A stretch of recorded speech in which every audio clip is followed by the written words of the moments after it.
I'd like to call our November 12th, 2020 Board of Commissioners meeting into session. This meeting of the Rutherford County Board of Commissioners is being conducted electronically pursuant to Governor Bill Lee's Executive Order number 16.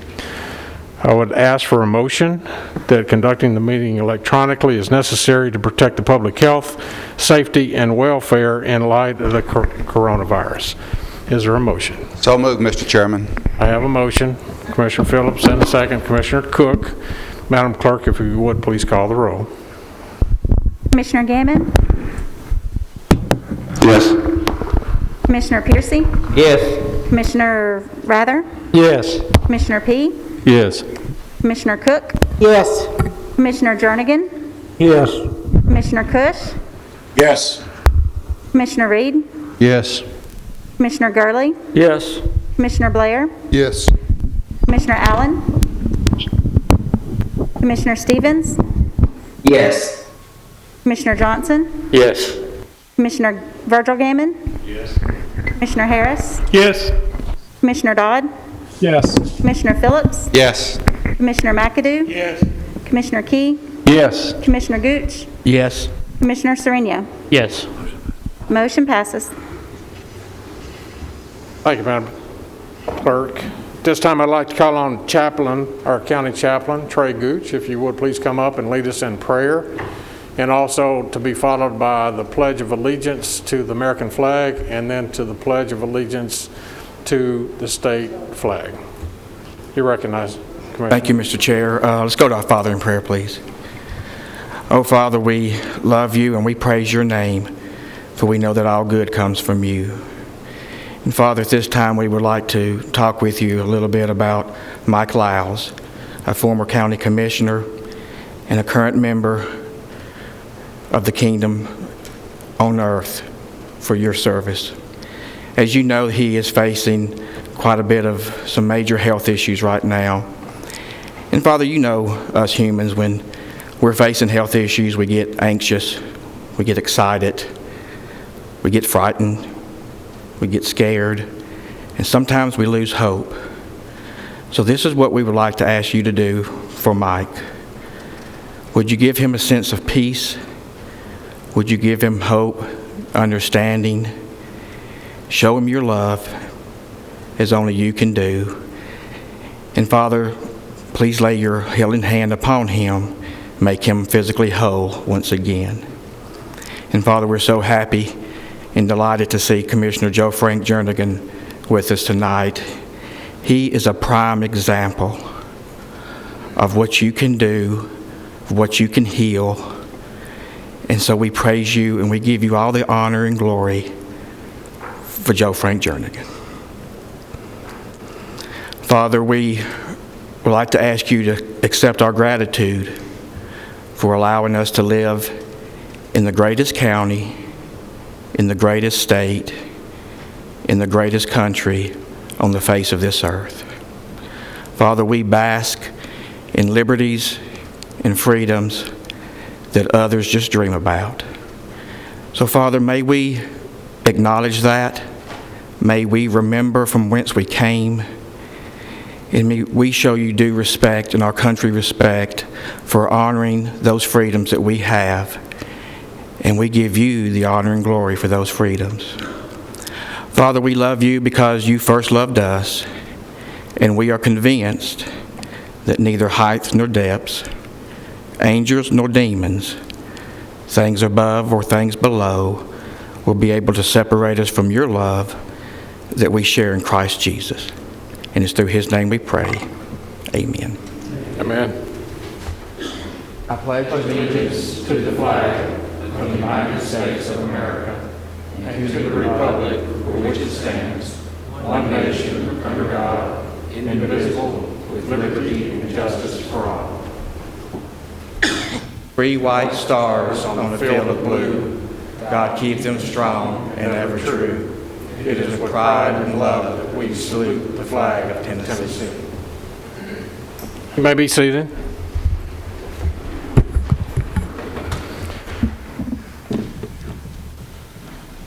Madam Clerk, if you would please call the roll. Commissioner David Gammon?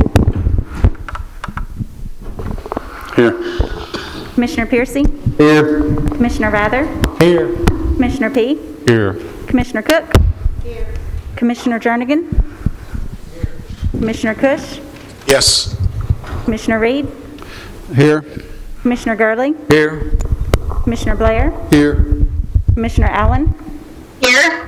Commissioner Stevens, Here. Commissioner Johnson, Here.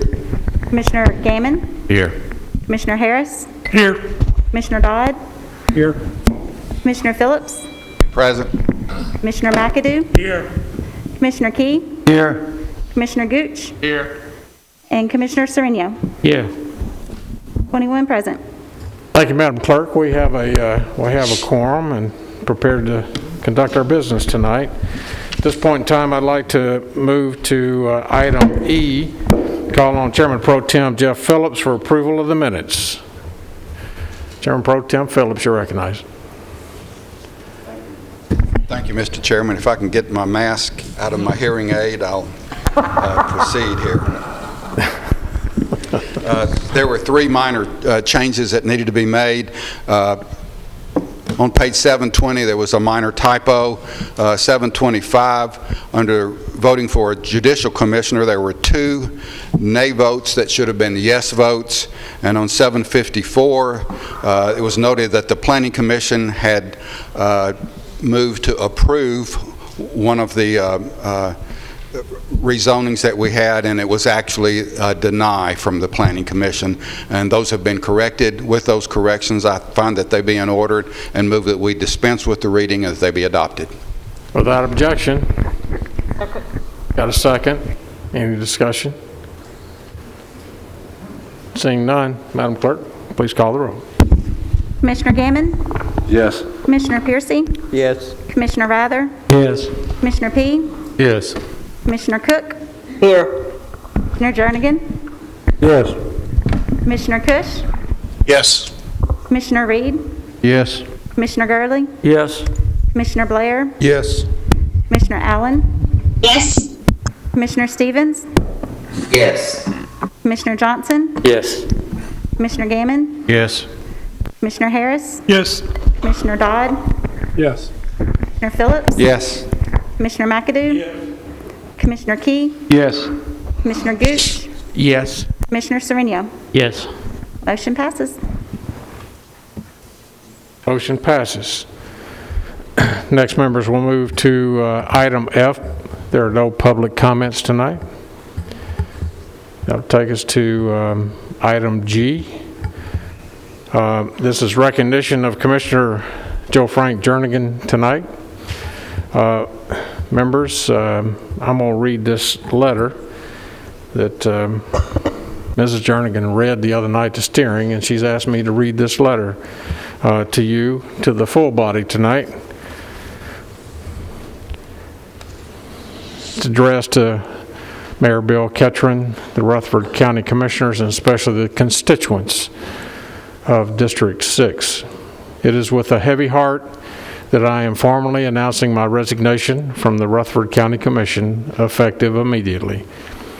I have been slowly improving after my testing positive for the coronavirus, but I recognize that it is in the best interest of my health and in the best interest of the constituents of the District 6 that stepping down is necessary at this time. I have watched District 6 change and grow over the past 22 years. We have built new schools, Whitworth Buchanan Middle School, Christiana Middle School, Kittrell Elementary School, added a new ambulance stations, added Joe B. Jackson Parkway, added John Bragg Highway, supported the volunteer fire departments, expanded the community care nursing home, and so much more. I have served on the Purchasing Committee, Property Management Committee, Public Works Committee, Steering Committee, Health and Education Committee, and the Budget Committee. I was chairman of the Public Works Committee for several years and on the Steering Committee.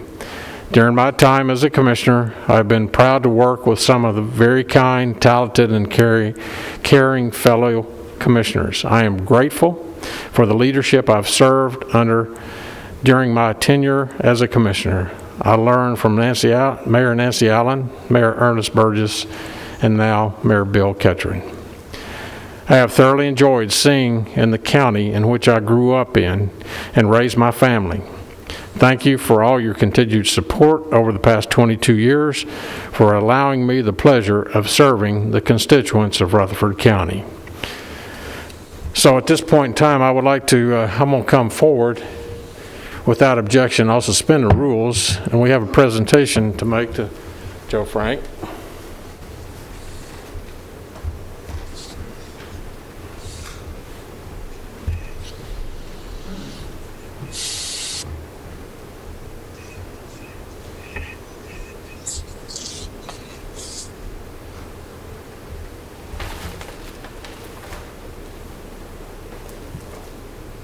Joe, why don't you come on up here? Can you make it? You got it? Come on up here. Stand with me. Okay, hang on here. Joe, our hearts go out to you and wish you the best of luck and Godspeed with your health and as your recovery. But we appreciate the time and dedication you've offered to the people and the citizens of Rutherford County. So tonight we want to give you a parting gift, and this is a shirt that you can proudly wear.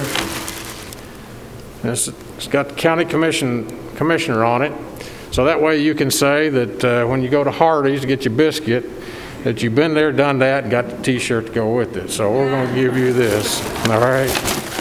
And wear it proudly, and I'm sure you will. And inside of this, you've seen down the mayor's office, it's been there since Vicki Taylor, and we've given this to people that when they retire from Rutherford County. This is a replica, a small replica of our courthouse, our historic courthouse. And it has a little light inside of it that'll be proper and fitting for Christmas. And I hope you'll display this and keep the light on, always burning for Rutherford County. We appreciate everything that you've done for us, friend.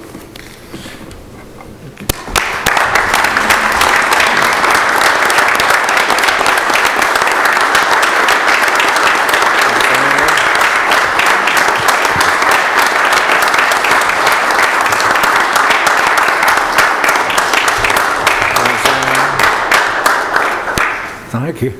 Thank you. All right. Thank you, Joe. At this point in time, I'd like to call on Chairman Peay.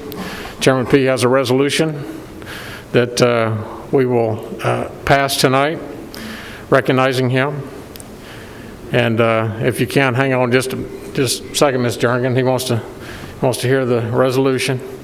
So, Commissioner, you recognize. Thank you, Mayor. It's an honor being able to do this recognition of appreciation. Joe's been a friend for a long time. He and, well, I think there were a total of 9 of us in 1998 were sworn in together. Let's see a show of hands of those of you that were sworn in at the same time are still here. Yeah. Or been here longer. Yeah, or longer, you know, there's all of you just about been here longer. But anyway, Joe, we really do love you. Resolution of appreciation. Whereas Joe Frank Jernigan has 22 years of continued service to the citizens of Rutherford County and as a commissioner, assistant road superintendent, committee member, and chairman.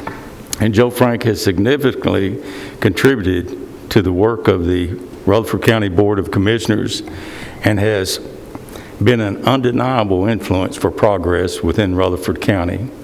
And whereas since 1998, Joe Frank has impacted positive change and growth in District 6 and all of Rutherford County with the construction of 51 buildings, including Whitworth Buchanan Middle School, Christiana Middle, Kittrell Elementary, several ambulance stations, Joe B. Jackson Parkway, John Bragg Highway, the Rutherford County Community Care expansion, and support for the local volunteer fire departments. Now therefore be it resolved by the Rutherford County Board of Commissioners upon the retirement of Joe Frank Jernigan to convey heartfelt appreciation and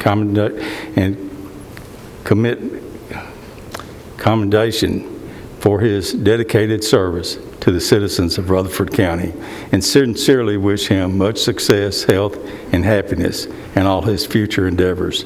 Resolved this 12th day of November 2020. I so move. Have a motion, have a second from all the members. Madam Clerk, please call the roll. Commissioner Gammon? Yes. Commissioner Piercy? Yes. Commissioner Rather? Yes. Commissioner Peay? Commissioner Cook? Yes. Commissioner Cush? Yes. Commissioner Reed? Yes. Commissioner Gurley? Yes. Commissioner Blair? Yes. Commissioner Allen? Yes. Commissioner Stevens? Yes. Commissioner Johnson? Yes. Commissioner Gammon? Yes. Commissioner Harris? Yes. Commissioner Dodd? Yes. Commissioner Phillips? Yes. Commissioner McAdoo? Yes. Commissioner Peay? Yes. Commissioner Gooch? Yes. Commissioner Sereno? Yes.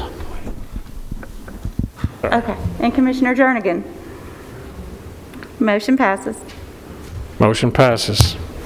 That was the that was a ceremonial resolution, members. I have the official resolution tonight. It says, whereas Joe Frank Jernigan, County Commissioner for District 6, has tendered a letter of resignation as County Commissioner to the Rutherford County Board of Commissioners. A copy of said letter being attached hereto as Exhibit 1. Now, therefore, be it resolved by the Rutherford County Board of Commissioners that it hereby accepts the resignation of Joe Frank Jernigan as County Commissioner for District 6. Resolved this 12th day of November 2020. Is there a motion? Motion from Commissioner Phillips. Is there a second? Second by all other commissioners. Call the roll, Madam Clerk. Commissioner Gammon? Yes. Commissioner Piercy? Yes. Commissioner Rather? Yes. Commissioner Peay? Yes. Commissioner Cook? Yes. Commissioner Jernigan? Yes. Commissioner Cush? Yes. Commissioner Reed? Yes. Commissioner Gurley? Yes. Commissioner Blair? Yes. Commissioner Allen? Yes. Commissioner Stevens?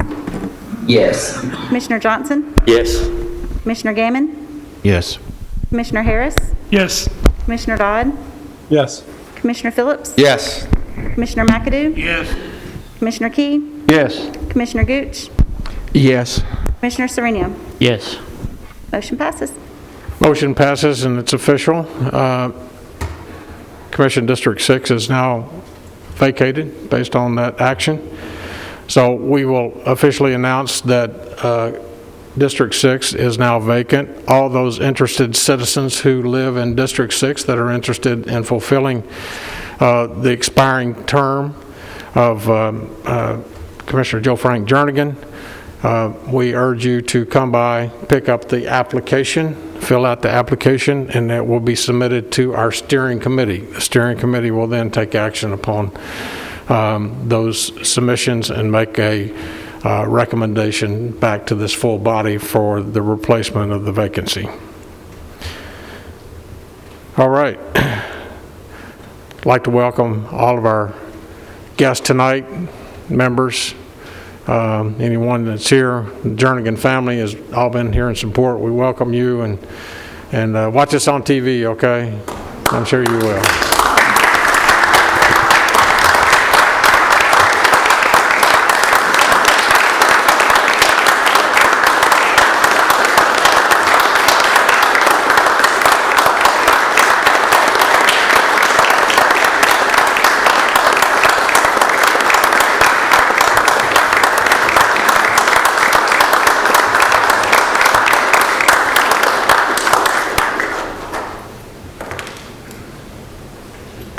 Before we get into item I, members, just a little housekeeping. You noticed our IT department, along with our maintenance department, has worked to get, because of the coronavirus, we've gotten you individual microphones where you won't have to share whatever you got. You'll have your own microphone. So We're working out a few bugs in these because the cord is new, and so I would just suggest, we know what the problem is, and the new ones, the switch on is near the top, and some of the holes are not large enough, so when you set it back down, even though you've turned it off, and you set it back down that hole, it will turn it on. So you'll be live. Be careful of that. So I would just suggest, until we work out the tweaks of the new microphones, just leave it on your desk, pull it out, leave it on your desk, and then put it up at the end of the night when we're off TV. Okay? Just a little housekeeping. So next we'll move into item number I, elections and confirmation. Commissioner Reed, if you would, please come forward. You're recognized. Thank you, Mr. Chairman. Item 1, the election of notaries. Commissioners, you have had the opportunity to go through those on your iPad, and they are on your iPad this evening. Mr. Chairman, I move to confirm the election of these individuals as Rutherford County notaries. I so move. Motion. Second. Have a second. Commissioner Gurley. Any discussion? Seeing none, please call the roll, Madam Clerk. Commissioner Gammon? Yes. Commissioner Pearcy? Yes. Commissioner Rather? Yes. Commissioner Peay? Yes. Commissioner Cook? Yes. Commissioner Cush? Yes. Commissioner Reed? Yes. Commissioner Gurley? Yes. Commissioner Blair? Yes. Commissioner Allen? Yes. Commissioner Stevens? Yes. Commissioner Johnson? Yes. Commissioner Gammon? Yes. Commissioner Harris? Yes. Commissioner Dodd? Yes. Commissioner Phillips? Yes. Commissioner McAdoo? Commissioner Key? Yes. Commissioner Gooch? Yes. And Commissioner Sereno? Yes. Motion passes. Motion passes. Item 2, steering wishes to confirm Mark Lee to the Audit Committee vacancy for the Road Board. It's a 2-year term to expire September 2022. Mr. Chairman, I so move. Is there a second? Second. Commissioner Johnson. Any objection? Call the roll, Madam Clerk. Commissioner Gammon? Yes. Commissioner Pearcy? Yes. Commissioner Rather? Yes. Commissioner Peay? Yes. Commissioner Cook? Yes. Commissioner Cush? Yes. Commissioner Reed? Yes. Commissioner Gurley? Yes. Commissioner Blair? Yes. Commissioner Allen? Yes. Commissioner Stevens? Yes. Commissioner Johnson? Yes. Commissioner Gammon? Yes. Commissioner Harris? Yes. Commissioner Dodd? Yes. Commissioner Phillips? Yes. Commissioner McAdoo? Commissioner Key? Yes. Commissioner Gooch? Yes. Commissioner Sereno? Yes. Motion passes. Motion passes. Item 3, steering wishes to confirm Kathy D. Leon and David Morals as judicial commissioners for the town of Smyrna. Mr. Chairman, I so move. Have a motion. Is there a second? That's second. Commissioner Sereno. Call the roll, Madam Commissioner Clerk. Gammon? Yes. Commissioner Pearcy? Yes. Commissioner Rather? Yes. Commissioner Peay? Yes. Commissioner Cook? Yes. Commissioner Cush? Aye. Commissioner Reed? Yes. Commissioner Gurley? Yes. Commissioner Blair? Yes. Commissioner Allen? Yes. Commissioner Stevens? Yes. Commissioner Johnson? Yes. Commissioner Gammon? Yes. Commissioner Harris? Yes. Commissioner Dodd? Yes. Commissioner Phillips? Yes. Commissioner McAdoo? Commissioner Key? Yes. Commissioner Gooch? Yes. Commissioner Sereno? Yes. Motion passes. Motion carries. Item 4, we'd like to announce District 6 commission vacancy on the resignation of longtime Commissioner Joe Frank Jernigan. Item 5, we wish to announce 3 vacancies to the Agricultural Advisory Board, 1 farm man, 1 farm woman, and 1 Rutherford County Commissioner. These are 2-year terms to expire December 2022. I'd like to announce 1 vacancy on the Conservation Board to fill a retiring member's term to expire February 2024. This concludes this business, Mr. Chairman. Thank you, Commissioner. That takes us to item J, resolution to approve the consent agenda. Commissioner Chairman Pro Tem Phillips. Thank you, Mayor Ketron. I reviewed the items on the consent agenda, find them all to be appropriate, and without any objection, move that they be adopted as presented. Second. Have a motion. We have a second. Any questions, discussion? Seeing none, without objection, Madam Clerk, please call the roll. Commissioner Gammon? Yes. Commissioner Piercy? Yes. Commissioner Rather? Yes. Commissioner Peay? Yes. Commissioner Cook? Yes. Commissioner Cush? Yes. Commissioner Reed? Yes. Commissioner Gurley? Yes. Commissioner Blair? Yes. Commissioner Allen? Yes. Commissioner Stevens? Yes. Commissioner Johnson? Yes. Commissioner Gammon? Yes. Commissioner Harris? Yes. Commissioner Dodd? Yes. Commissioner Phillips? Yes. Commissioner McAdoo? Commissioner Key? Yes. Commissioner Gooch? Yes. Commissioner Sereno? Yes. Motion passes.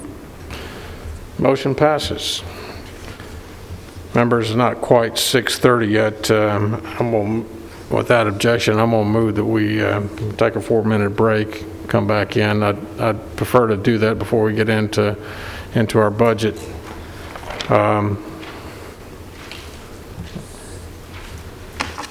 Might be a little bit more lengthy than 4 minutes. So without objection, we'll take a 4-minute break.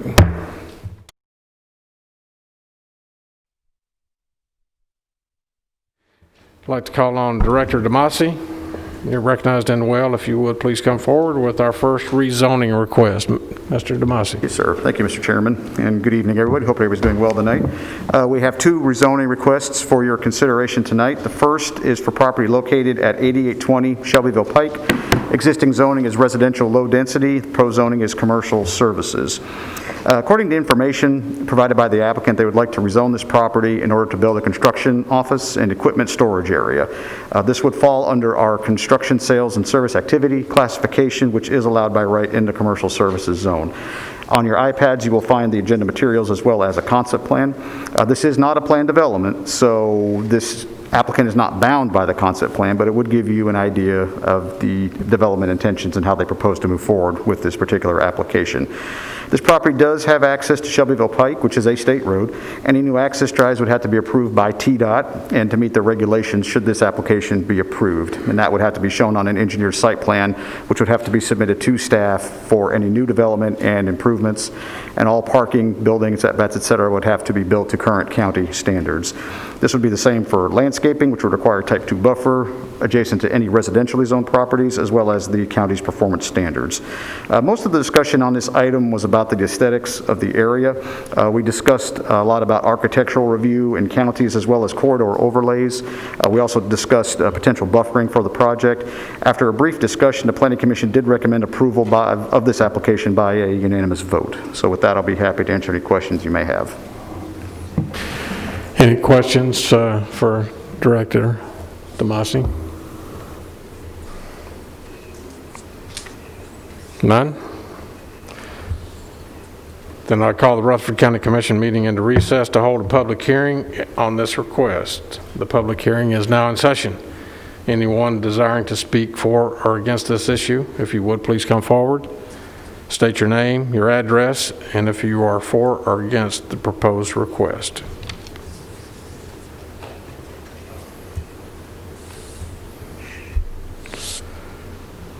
Seeing no one coming forward, I declare the public hearing closed and Rutherford County Board of Commissioners back into session. Is there a motion on acceptance? Mr. Chairman? Mr. Chairman, I move the approval of this property with staff comments. Second. Motion for acceptance with staff comments and a second. Commissioner Gurley, any questions? Call the roll, Madam Clerk. Commissioner Gammon? Yes. Commissioner Piercy? Yes. Commissioner Rather? Yes. Commissioner Peay? Yes. Commissioner Cook? Yes. Commissioner Cush? Yes. Commissioner Reed? Yes. Commissioner Gurley? Yes. Commissioner Blair? Yes. Commissioner Allen? Yes. Commissioner Stevens? Yes. Commissioner Johnson? Yes. Commissioner Gammon? Yes. Commissioner Harris? Yes. Commissioner Dodd? Yes. Commissioner Phillips? Yes. Commissioner McAdoo? Yes. Commissioner Key? Yes. Commissioner Gooch? Yes. Commissioner Sereno? Yes. Motion passes. Motion passes. Director. Thank you, Mr. Chairman. Our second public hearing tonight and final is for property located at 7097 Franklin Road. The existing zoning is residential medium density, and the proposed zoning is planned unit development for an age-restricted residential subdivision. The applicant's proposing to develop, as I stated, an age-restricted community called Harmony. Minimum lot sizes vary with the types of product that they have. You see they've got 3 different products: scenic, distinctive, and then echelon lots. Home sizes are proposed to range from 1,200 square feet up to 4,500 square feet and will have at least 2 bedrooms. Homes will be constructed with a mixture of brick, stone, and/or cement board siding. Homes will also have front entry, 2-car garages, and will be set back a minimum of 35 feet from the front property line. All roads are proposed to be private, and sidewalks are proposed on both sides of all streets. There will also be monotony, code, and color restrictions for this development, and an extensive amenity package, which I'll talk about a little further on in the presentation. At the beginning of this project, when we first started meeting with the applicants, we stressed the importance of stormwater management. The water that leaves this property flows generally to the north under Franklin Road, to the City of Murfreesboro property located directly across the street, and then generally to the northeast through the Royal Glen subdivision. The applicant has set aside a total of approximately 31 acres for stormwater detention ponds that slow the rate of runoff from this property, along with an additional 33 acres of wetlands, which have been incorporated into the overall drainage and amenity plan for this development. These totals may change slightly when detailed drainage designs are developed, should this application be approved. The applicant is also proposing approximately 2-acre dedication of property along Franklin Road to Rutherford County for use as a fire and EMS station or other public use as the county would see fit. While there are no immediate plans for a station to be built, this area of the county has been identified as an area which could benefit from an additional station.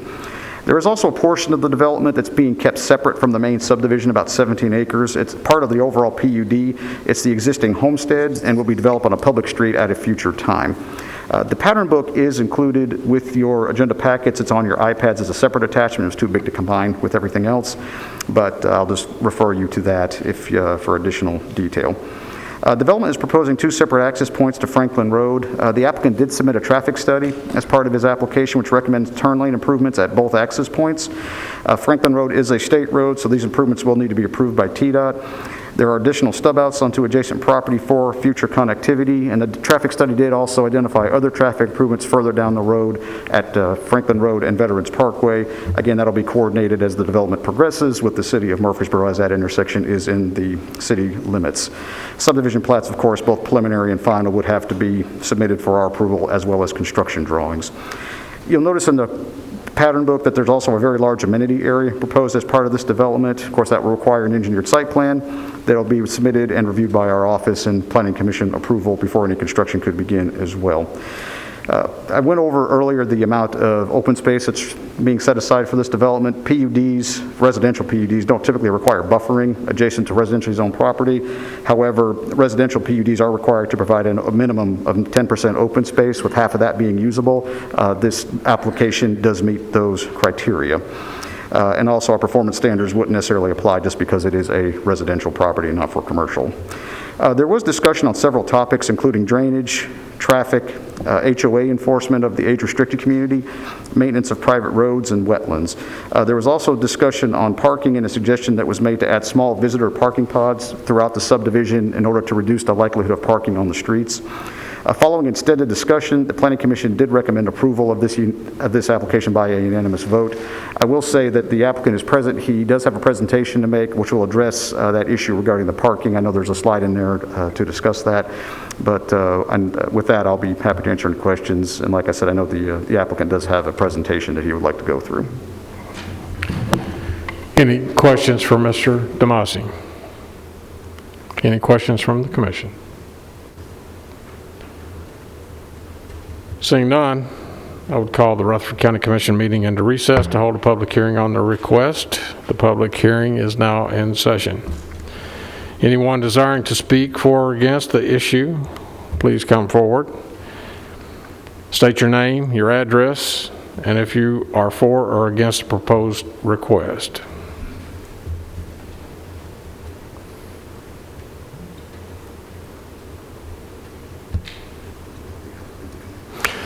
If the applicant would like to come forward.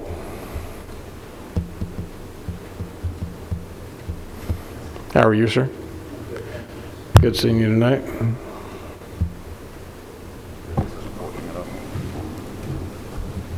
If you would, please state your name and your address. And if you're for the project, I would assume you are since you're making a presentation. That's a tough question. While Doug is trying to find a way to get our presentation going, I'm going to think about the answer to that. I feel fairly confident that this would be a good project, so I'm going to go ahead and vote yes for it. And your name and address? My name is Bill Charles, and we're the developer. My address is 1409 Wexford Downs Lane, Nashville, Tennessee.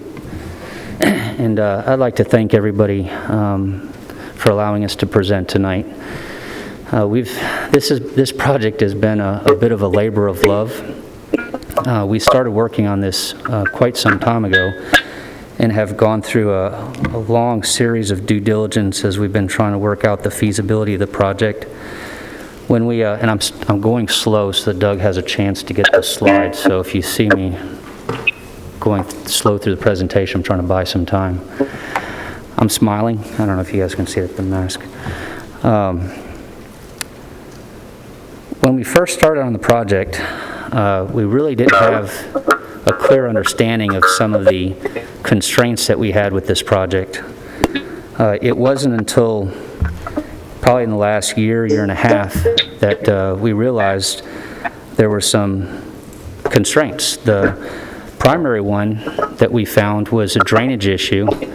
There is a development that is north of our project called Royal Glen, and what we've learned in our studies and meeting with the residents is that there's a considerable amount of water that drains through a basin and through our property that has a tendency to make its way into Royal Glen, and it doesn't have a real clear nexus for that water. Thanks, Doug. Didn't have a real clear path for that water to work its way out. So instead of developing a subdivision or designing one to present to you guys, we actually took a step back and redesigned the project several times, and we actually did an entire mass grading plan for the whole project to understand how the drainage would work across this property. And what we've learned from that is that it's going to require some additional engineering on the front end before we could actually land plan it. So we started with the drainage and ended up with the land plan. That's how we ended up with about 31 acres of detention ponds, which I have to say, in my 25 years developing in Nashville, I've never had a project that ended up with 31 acres for detention. But the intent was to hold the water longer on our property, and we think we've accomplished that. Now, I'm not to say we're going to solve the problem, but we feel like we have really worked hard towards coming to the best solution that we can, at least with the use of our property. I'm going to skip through some of this if you guys don't mind. So this is a Del Webb community. Del Webb specializes in retirement communities around the country, and we're the developer. So we actually have tonight with us the divisional president for Del Webb here in Nashville, Tennessee, that's with us. His name is Will Coles. He's sitting in the back of the room. And we also have, as part of our team, Kemley Horn is doing our traffic study. They're available for any questions anyone might have. We also have our engineer, the principal for Thomas and Hutton, Travis Todd is with us tonight as well, if there's any questions regarding that. We're actually going to be doing something special on this project. As we went through the permitting process with the Army Corps of Engineers and with TDEC, we were trying to look at not just the drainage issues and try to come up with solutions for that, but we're also looking at some of the wetlands that are on the property. And so we hired a great biologist. In fact, the biologist is also on the call and could answer any questions anybody might have. But we ended up with about 27 acres of wetlands that we're going to be restoring on the property. So if anybody has driven past Mr. Burgess's property, there's a drainage swale that kind of runs, bisects the property. We're talking about taking that drainage swale and turning it into an enhanced wetland area. The permit for that in the design is actually already with the state of Tennessee with TDEC, and they're reviewing that permit now. We suspect that we should have a final on that permit hopefully within the next month or two.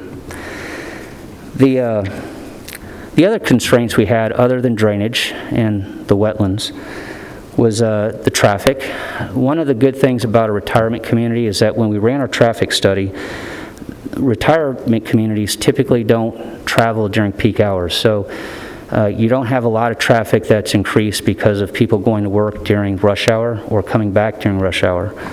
So that was part of one of the benefits of going with the retirement community as we're proposing. That retirement community will be restricted to 55 years and older, which also minimizes the amount of additional cars that will be parked at each individual house, because typically it's one or two people that live in a house. They don't usually have the kids with additional cars.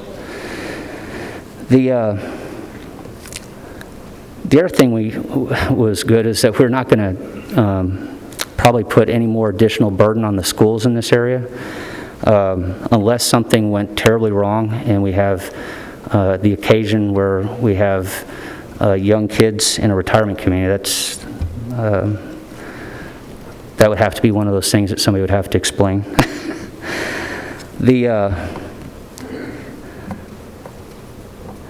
Some of the other things that we dealt with, we held numerous neighborhood meetings, even during this coronavirus. We had a Zoom call and had a lot of feedback that came in. But we also had, it's really hard to get a connection with the community and questions that people ask over a phone call. So we actually decided to hold a couple more meetings on Mr. Burgess's property a couple of different times. So we invited the residents of Royal Glen who were directly impacted by the drainage, and our engineer and our commissioner sat down with the residents and talked it through with them and explained to them how we're trying to be accommodating. The other thing that we and then we had a follow-up meeting after that where we reached out to quite a few other additional residents in the surrounding community outside of just the normal that we notify that we're asking for a zoning change, and had several people come up and ask questions again. Some of them were about buffers. As Doug mentioned a second ago, what we're proposing doesn't necessarily, I believe, require additional buffers, but there are one or two situations where we had a resident or two that had some unique situations that we're actually committed to as part of our application to creating a landscape buffer. We had a couple of residents that asked for some connectivity points to their property from us, and we've accommodated that.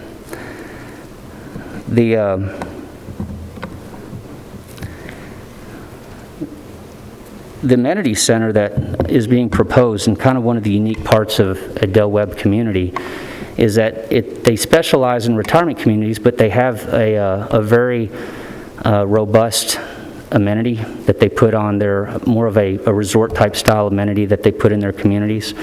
In this community, they're proposing to put an approximately 24,000, 25,000 square foot amenity center. It's very common for Del Webb communities to have indoor swimming pools, and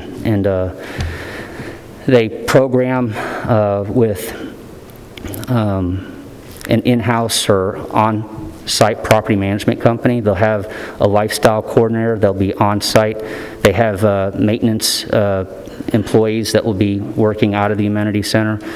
So they really, they don't just take and create an HOA. They actually really create a robust sense of community. I would go into more specific, more detail, but generally that's the land plan. And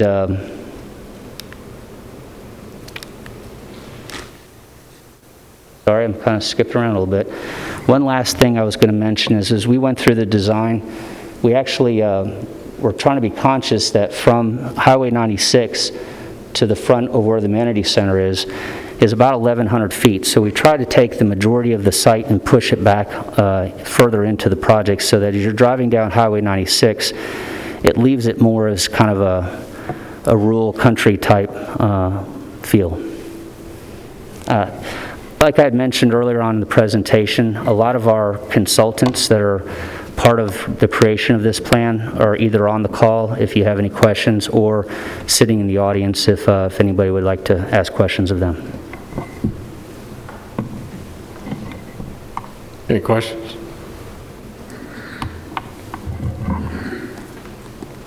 All right. Thank you, sir. Is there anyone else desiring to speak for or against this issue? If you would, please come forward. State your name and address, if you're for or against.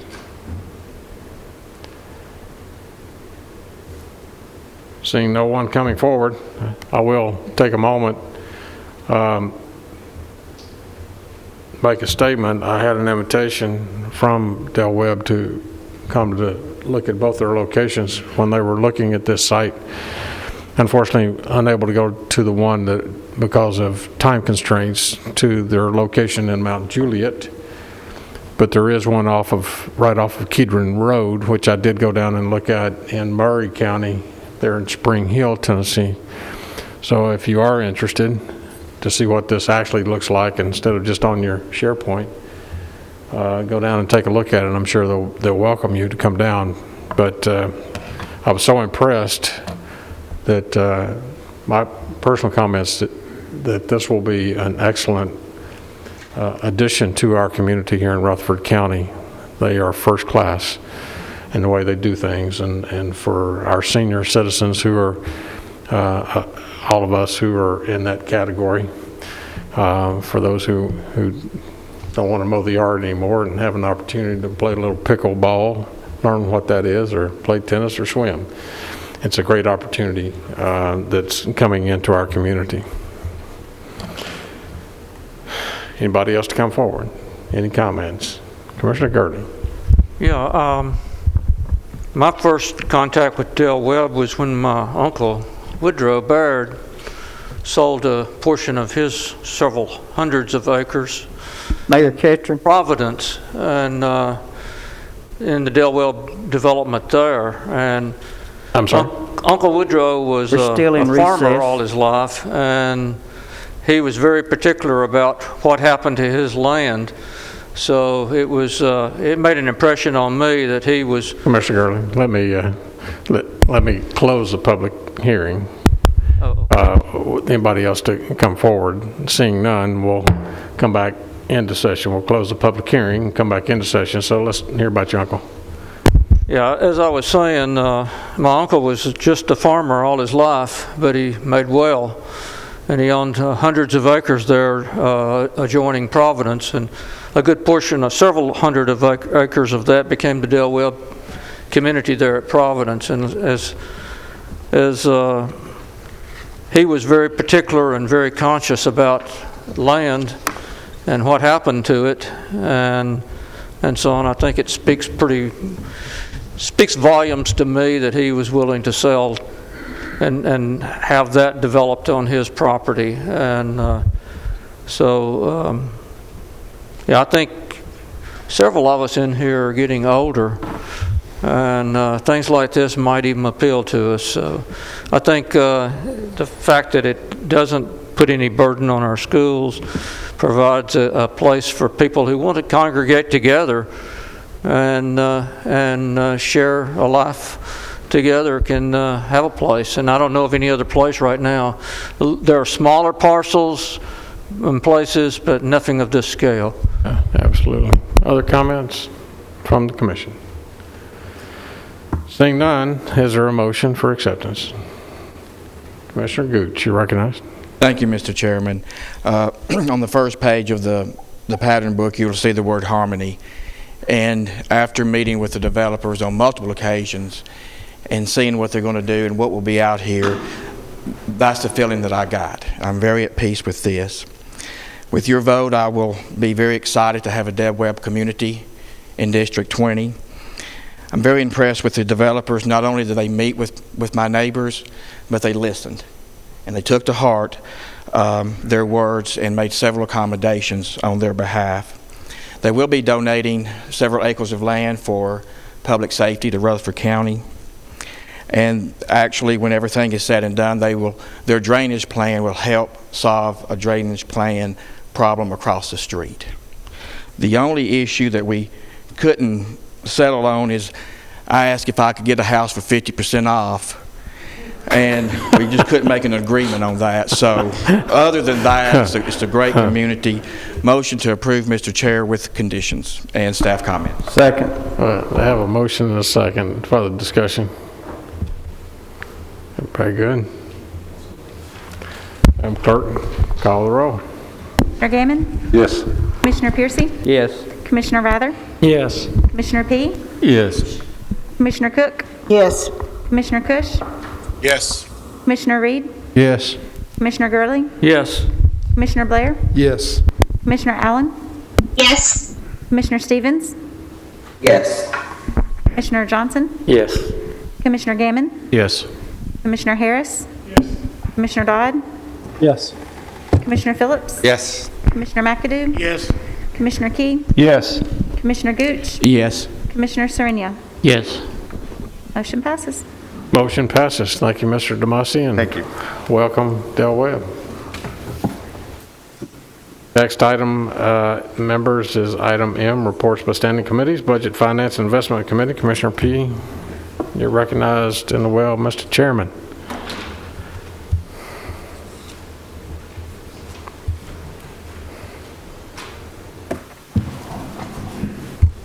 Well, guys, we're going to try to make it a short night. I've only got one item, but I do want to discuss it for a bit.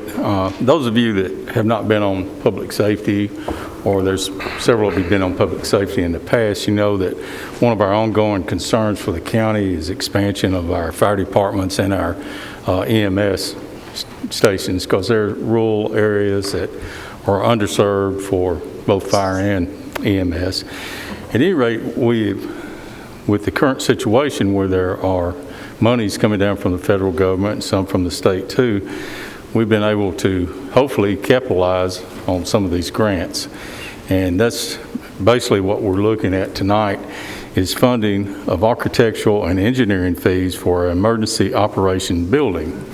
We're actually looking at two different structures, one in Eagleville and one at Kittrell. These were not my idea or Commissioner Reed's idea.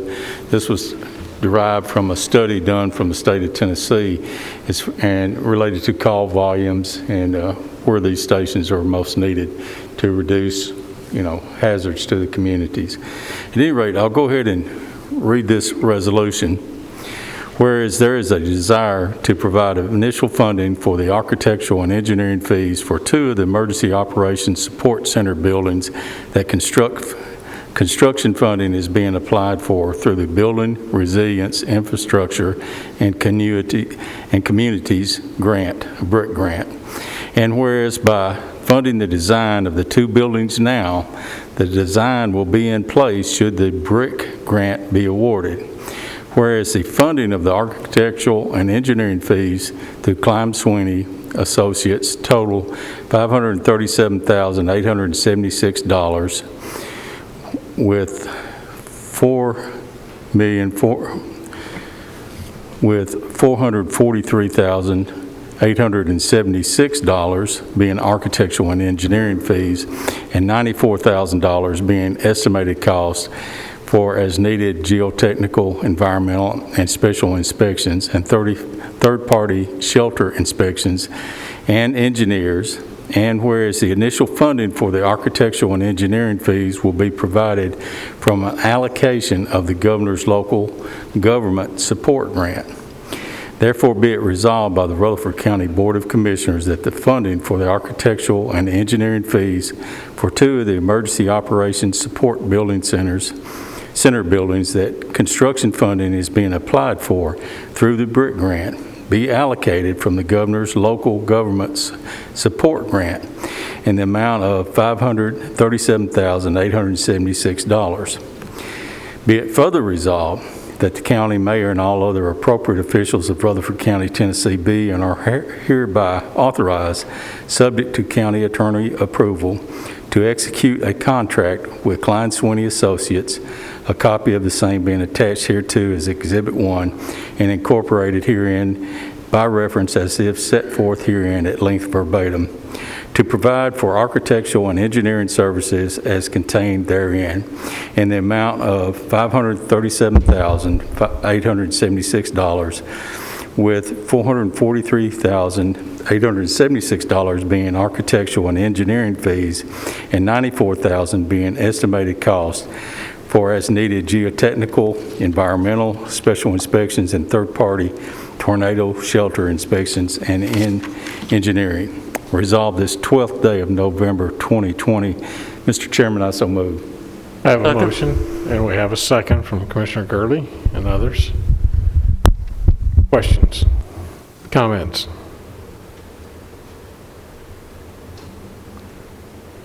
Questions or comments? Seeing none, Madam Clerk, please call the roll. Commissioner Gammon? Yes. Commissioner Piercy? Yes. Commissioner Rather? Yes. Commissioner Peay? Yes. Commissioner Cook? Yes. Commissioner Cush? Yes. Commissioner Reed? Yes. Commissioner Gurley? Yes. Commissioner Blair? Yes. Commissioner Allen? yes, Commissioner Stevens? Yes. Commissioner Johnson? Yes. Commissioner Gammon? Yes. Commissioner Harris? Yes. Commissioner Dodd? Yes. Commissioner Phillips? Yes. Commissioner McAdoo? Yes. Commissioner Peay? Yes. Commissioner Gooch? Yes. Commissioner Sereno? Yes. Motion passes. Motion passes. Thank you, Chairman. Mr. Chairman, Chairman Reed, you're recognized. this is a major move as far as public safety is concerned within this county. And I just wanted to make a statement as far as being chairman of public safety. We often talk within this county about the infrastructure. I know in planning, that comes up quite often. And when we ever talk about the infrastructure within this county, the main thing most people think of whenever we talk about that, we talk about roads, we talk about bridges, we'll talk about where the placement of schools will be, we talk about the placement of a node, we talk about the importance of where shopping will be, we talk about all those different things. But when it gets down to it and the population starts growing, there's not really all that much discussion about where the fire station will be, where the ambulance station will be, and where there might be the possibility of where we can put a deputy station. And you know, the only time a lot of us start thinking about the fact of, you know, where's the fire station, we start thinking about it when we got a fire. And we pick up that phone to call, and we expect them to be there at that very moment. But when you look within our rural area out here, we depend totally on a lot of our volunteer firemen to get there. And you got to remember, these volunteer firemen are coming from their own homes to get there a lot of times to make sure they get there. So that has a lot to do with it, and that has a lot to do with why this is being done. And it just didn't happen overnight. It just wasn't something that just all of a sudden the planning or the public safety or budget or anyone come up with. It was just very fortunate that all of a sudden we did have a BRIC grant to come available to maybe give us this opportunity. But all the way back to 2017 and 2018, your Public Safety Committee was asking where can we put fire stations within this county. And at that time, we contacted TCAS to give us a type of study within this county to do such a thing. And it took them to March of 2019 to locate where it would go. And they pinpointed where those to go, and it was based upon call volume and what we were seeing in this county. And that's what we work at, is call volume and where we're seeing these things and where we base them upon. And at that time, when we saw this plan and what it looked like, you know, at that time we were thinking that's a pie in the sky dream and what we want and what we want to do. But we had it. We were thinking about it, and we thought about it all along. And I'll be honest with you, I've thought about it for a long time out there where I'm at, because we don't have that station. Out there where I'm located, we depend on it coming from Barfield.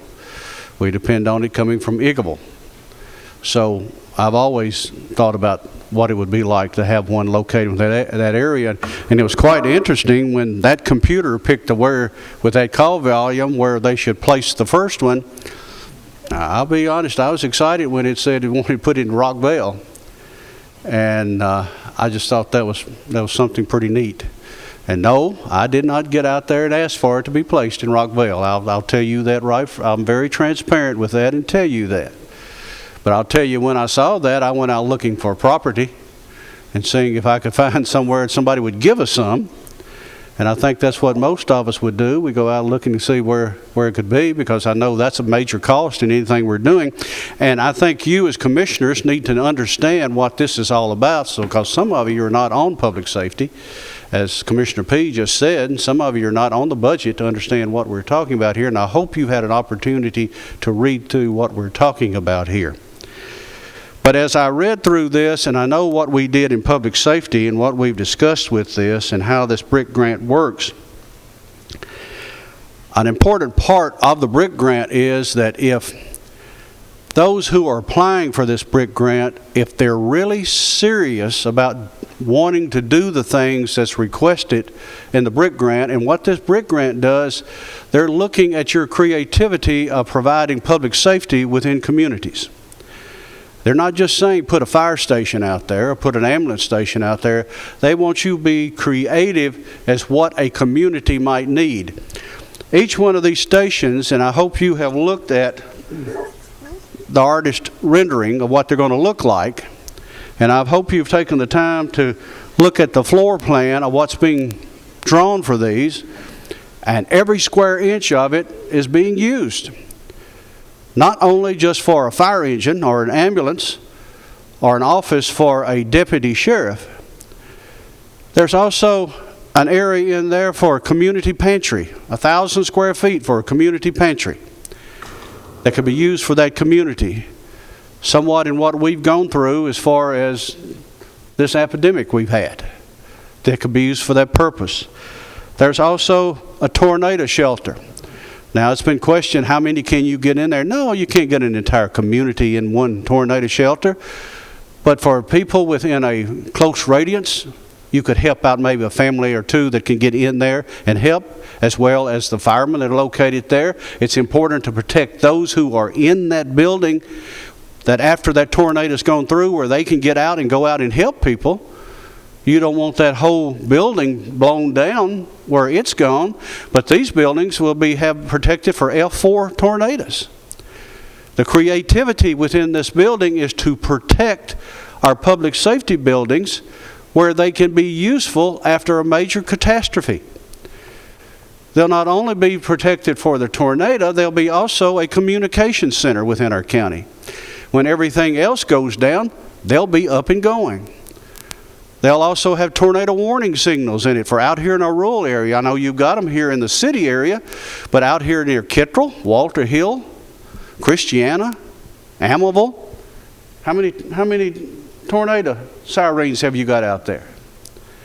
Other than somebody stepping out back said, everybody get down. That's about it. These stations will be important for our communities where these people are coming to.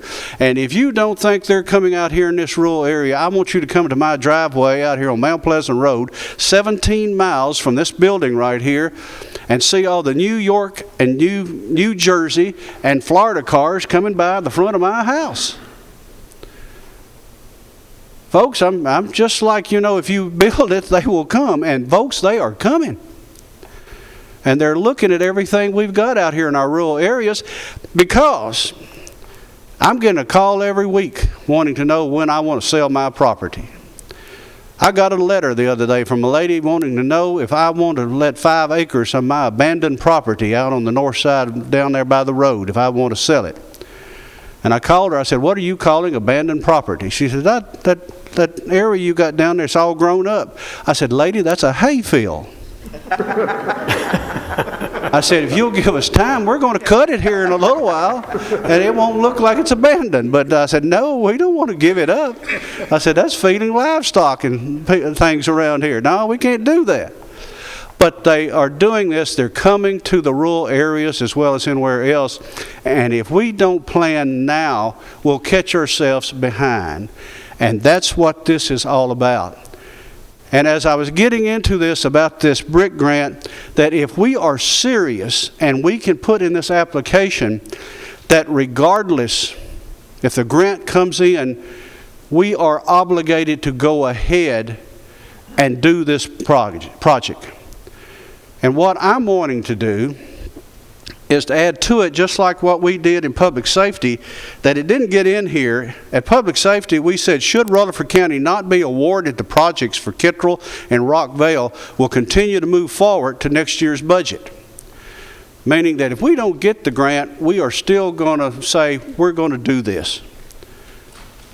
Now, the total cost of these buildings are somewhat just a little bit over $4 million. And you're saying, oh, a little bit over $4 million. So you're starting to talk about money here. All 5 of them, if we built all 5 of them right now, you're talking about $22 million. How many times have we had an elementary school come in here for $22 million? We don't. I remember when Rockvale High School come in here, we wanted to build it for what, $46 million? We sat here and waited a year and a half, and it cost us $72 million. What I'm talking about right here, we're doing something, you know, we talk about our schools, and we say we're doing it for the education and for our children out here. This right here will be an opportunity to do it for the people all over rural Rutherford County and for those individuals. So this is for everybody. The importance of placing a fire apparatus within a county and a public safety building within our county, as well as an ambulance out there. No, there's not one in every community now, but our hopes are to do that whenever we get that call volume and get to the point where we can afford to do that. And this is where we're working. And we're hoping by saying that we will do this, that we get the grant, we can go forward, and we will also have the opportunity to build these. But what I'm wanting to do is go ahead and make a motion here where we say that we will continue to do this. And so happened here, I had written a motion to do this, and I've got it within all this paperwork I've thrown here on my desk. But I'd like to make the motion that with respect to continued growth in project population increases in our rural areas of Rutherford County over the next several years, and a continued drain on the infrastructure of public safety services within those areas dealing with fire and ambulance response, I move that regardless if our county is awarded or does not receive the Building Resilient Infrastructure and Communities BRIC grant to build 5 public safety buildings at Rockvale, Kittrell, Amaville, Christiana, and Walter Hill, that we, the Rutherford County Commission, approve to build the Rockvale and Kittrell buildings over the next 18 months and the other 3 to follow. The estimated construction cost for each building is $4,340,850 to be funded going into next year's budget. Mr. Chairman, I so move. I have a motion. Is there a second? Second. Second from Chairman Peay. Discussion. Discussion. I have a question. Would Yes. you like for me to stand up? Yes, sir. Please, sir. I'm all about this, but I said on the budget committee also, if we go forward with this, if the BRIC grant fails, where will the $8.5 million come from to pay for?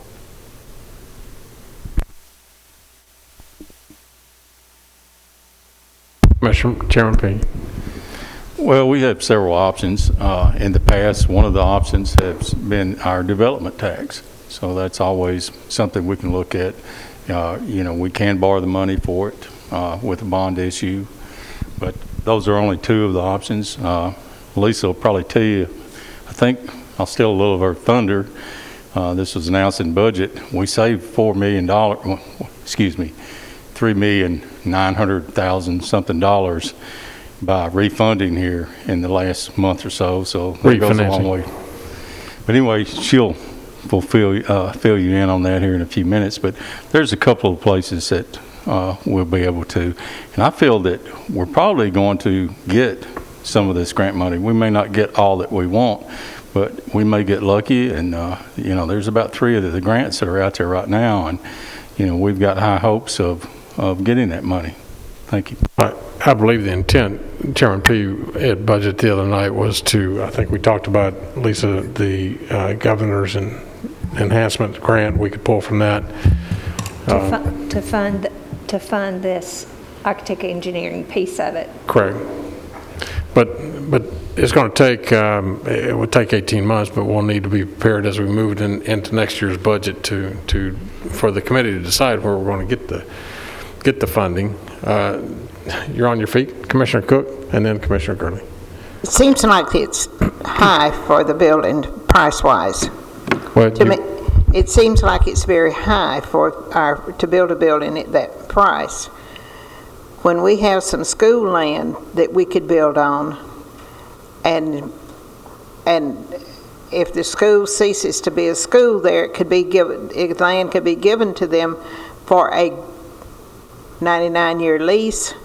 Then if they wanted to sell it, it would come back to us. Yeah, Commissioner Cook, the locations that we have identified are all on our property, so we don't have to purchase the property, and they will be located on our schools, on our current school property. The one at Almaville will be proposed in front of the old school there on Almaville Road, where the convenience center is. That would bring the price down quite a bit, I would think. Well, no, ma'am, because the price quoted tonight is the building without the property. Okay, keep in mind that when you get into large bays for fire trucks and ambulances, they're large, and it drives the construction cost up. Also, the community room, if you'll look on your SharePoint, the community room meets all specifications for being tornado proof, and it can accommodate up to 60, I believe, residents once the siren goes off. So they would be able to come to that when the siren for the tornado is coming, and Rockville, a lot of those tornadoes come that direction, and head on kind of northeast. But that's for a protected tornado-proof room. It's going to drive the price up some, but that's part of the icons. There are like several icons in this brick grant, and the more icons that are safety, whatever little icons, the more of those you can incorporate into your plan, the better shot you have of getting that. And if we're fortunate enough to get the grant of $22 million, it's actually, we're getting 4 for free, or about 3 for the price of 1, what it's going to be. So I think that was what was discussed in both public safety and in budget. Commissioner Gurley? Yeah, it's, I've been proposing ever since I got on the commission, having a background in public safety, that we needed to build more ambulance stations, more fire stations. Almaville, which is in my district, or at least one of their stations is in my district. One is in Commissioner Gooch's district, and I think the other one's in Commissioner Rather's district. They serve almost the entire north end, and in terms of call volume, there's no comparison to the other volunteer fire departments in terms of the volume. So I would love to have a station at Almaville. I think we're going to, if we go forward in this brick grant, first of all, with the brick grant, we're appealing to more than just a place to house firemen and fire trucks. That's correct. We're looking at community aspects of involving community interaction with those buildings. So there's a lot of things that drive the cost up in designing a building to do that we might be able to build it for $1 million less or so if we didn't do that. But it wouldn't be tornado proof. It wouldn't be available to, for community activities and et cetera. But I think since we're limited in terms of the type of taxes that we can expend on this facility, I think we need to start strongly between now and passing a new budget, look at going ahead and implementing a fire tax. Some of you may not want to hear that, but that's the only way, that's the real fair way to pay for it. You know, we can't expect the people of Murfreesboro or Smyrna or Laverne, who already have a fire department and are paying taxes for that, to pay for these facilities in the rural areas. That's the reason we're limited to situs taxes. Am I correct? And, you know, those situs taxes are taxed. They're in demand for not only, you know, this, but a lot of other things that we don't, that are discretionary. So I think we need to look between now and passing a new budget for 21-22, that we need to look at going ahead and biting the bullet and passing a fire tax where we know we have a secure revenue stream that's going to pay for these things. Because people, I drove this past Sunday, Commissioner Reed, I didn't know where I was, but I was looking for Mount Pleasant Road. It starts out in Versailles Road. Or, I'm getting that age too. I don't know. You know, I really didn't. You know, the road that I was on changed. I'm sure I drove by your house, but we just got out for a drive and eventually wound up doing a picnic down at Henry Horton. But I drove down all the way Mount Pleasant Road, came off at the old store, which is still sitting there, and came back out on Highway 99 and back out in Eagleville.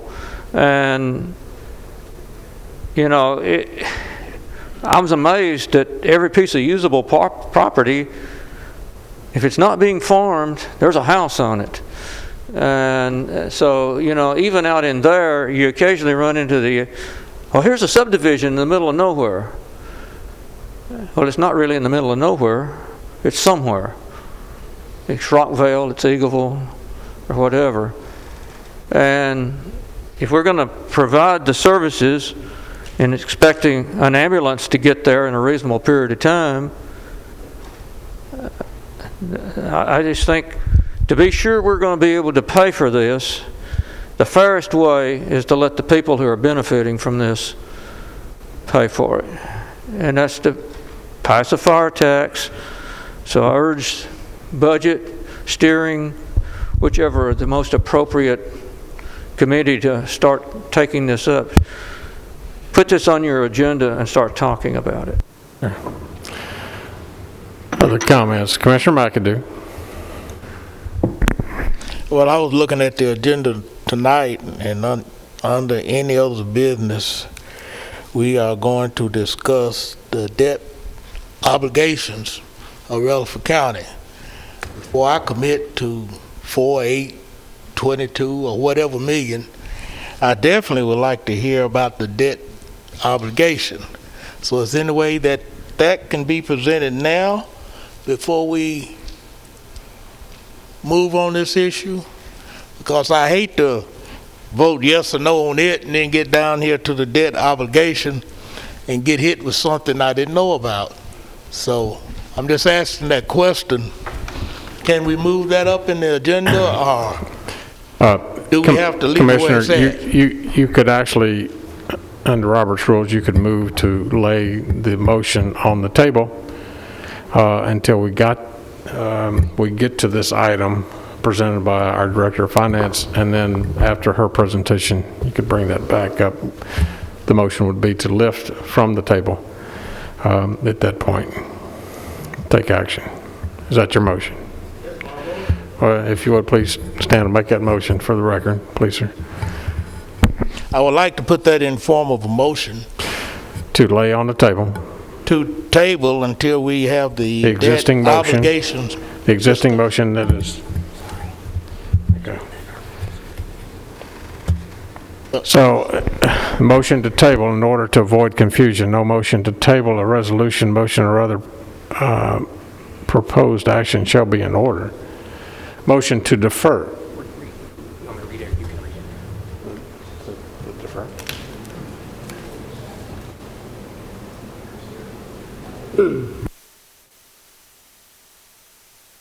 Go ahead, Council.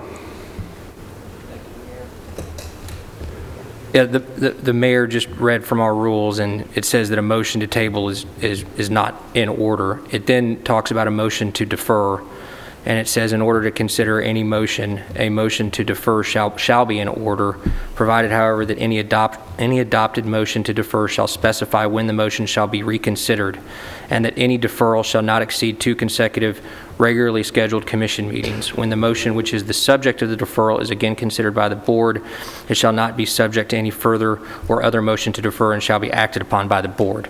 So your motion would be to defer it until after the debt obligation discussion in this meeting. Okay. Oh, okay, I like that to be a part of my motion. Okay, we're good. Motion to defer. Second. Got a second. Any discussion? Commissioner Rather. Well, we have a motion here in a second. We have another motion, Chairman Peay, in a second. Then we have a motion, Chairman McAdoo, in a second. Is that correct? So They already voted on it. we already voted on his. Yours didn't get voted on. Okay, so we're good with him. He's tabling yours. Okay. I just want to clarify that. I was kind of confused. And I think that Mr. McAdoo's motion is what's called a subsidiary motion that's to the primary motion. So that's the primary motion on the table is Mr. Reed's. It's been seconded. And then Mr. McAdoo has made the subsidiary motion to defer it to the end of the docket. Okay. Does everybody understand the description? Mr. Chairman, this is Robert Stevens. I had a question for our attorney. Mr. Stevens, you recognize, Commissioner. Thank you, Mr. Chairman. I wanted to ask the attorney if I can do an amendment to this subsidiary motion to make it a motion to refer this whole matter back to public safety. Or if we have to vote on this one first. Give me 1 minute, okay?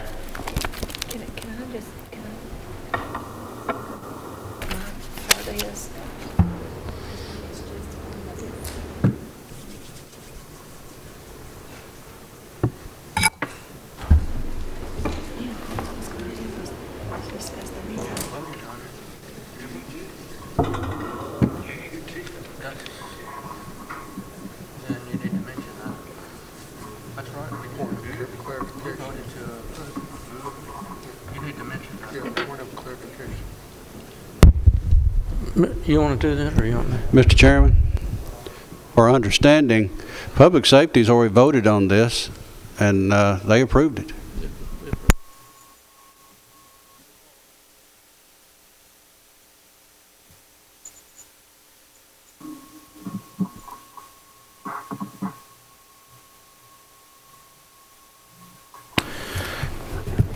So my predecessor often would say that he didn't consider himself a parliamentarian, and sometimes that's kind of a better way to think about things. But with that said, if the commission doesn't have an objection to that motion to commit being an amendment to Mr. McAdoo's motion to defer, and if Mr. Stevens makes that motion and that's seconded, and there's no objection to it by this commission, then it would be in order.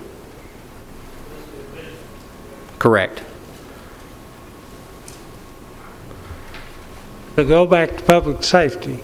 If Mr. Stevens were to make that motion, it was seconded, and there was no objection by this commission as to a point of order. So what's going back to public safety is the exact same thing that public safety's already approved. Well, I want to make sure I understand. I think that what's already been approved out of budget was the funding of these projects along with the brick grant. And I think, so that passed. That passed, that's a different motion. And then Mr. Reed made the motion that we would continue, that the county would continue these projects within 18 months. Is that what I heard? Within the 18 months, even if the brick grant was not received by the county. So that would, if Mr. Stevens makes the motion to commit this back to public safety, it would be Mr. Reed's motion that goes back to public safety for that discussion. That motion to continue on regardless of the grant. Correct. Mr. Rather, that's correct. Okay. But currently, the motion to commit it back to public safety is not been made. Well, Mr. Chairman, this is Robert Stevens. Yes, sir. Go ahead, Commissioner. I'll make a motion that we commit this matter back to public safety to develop a full plan for how to pay for it if we don't get the brick grant. Well,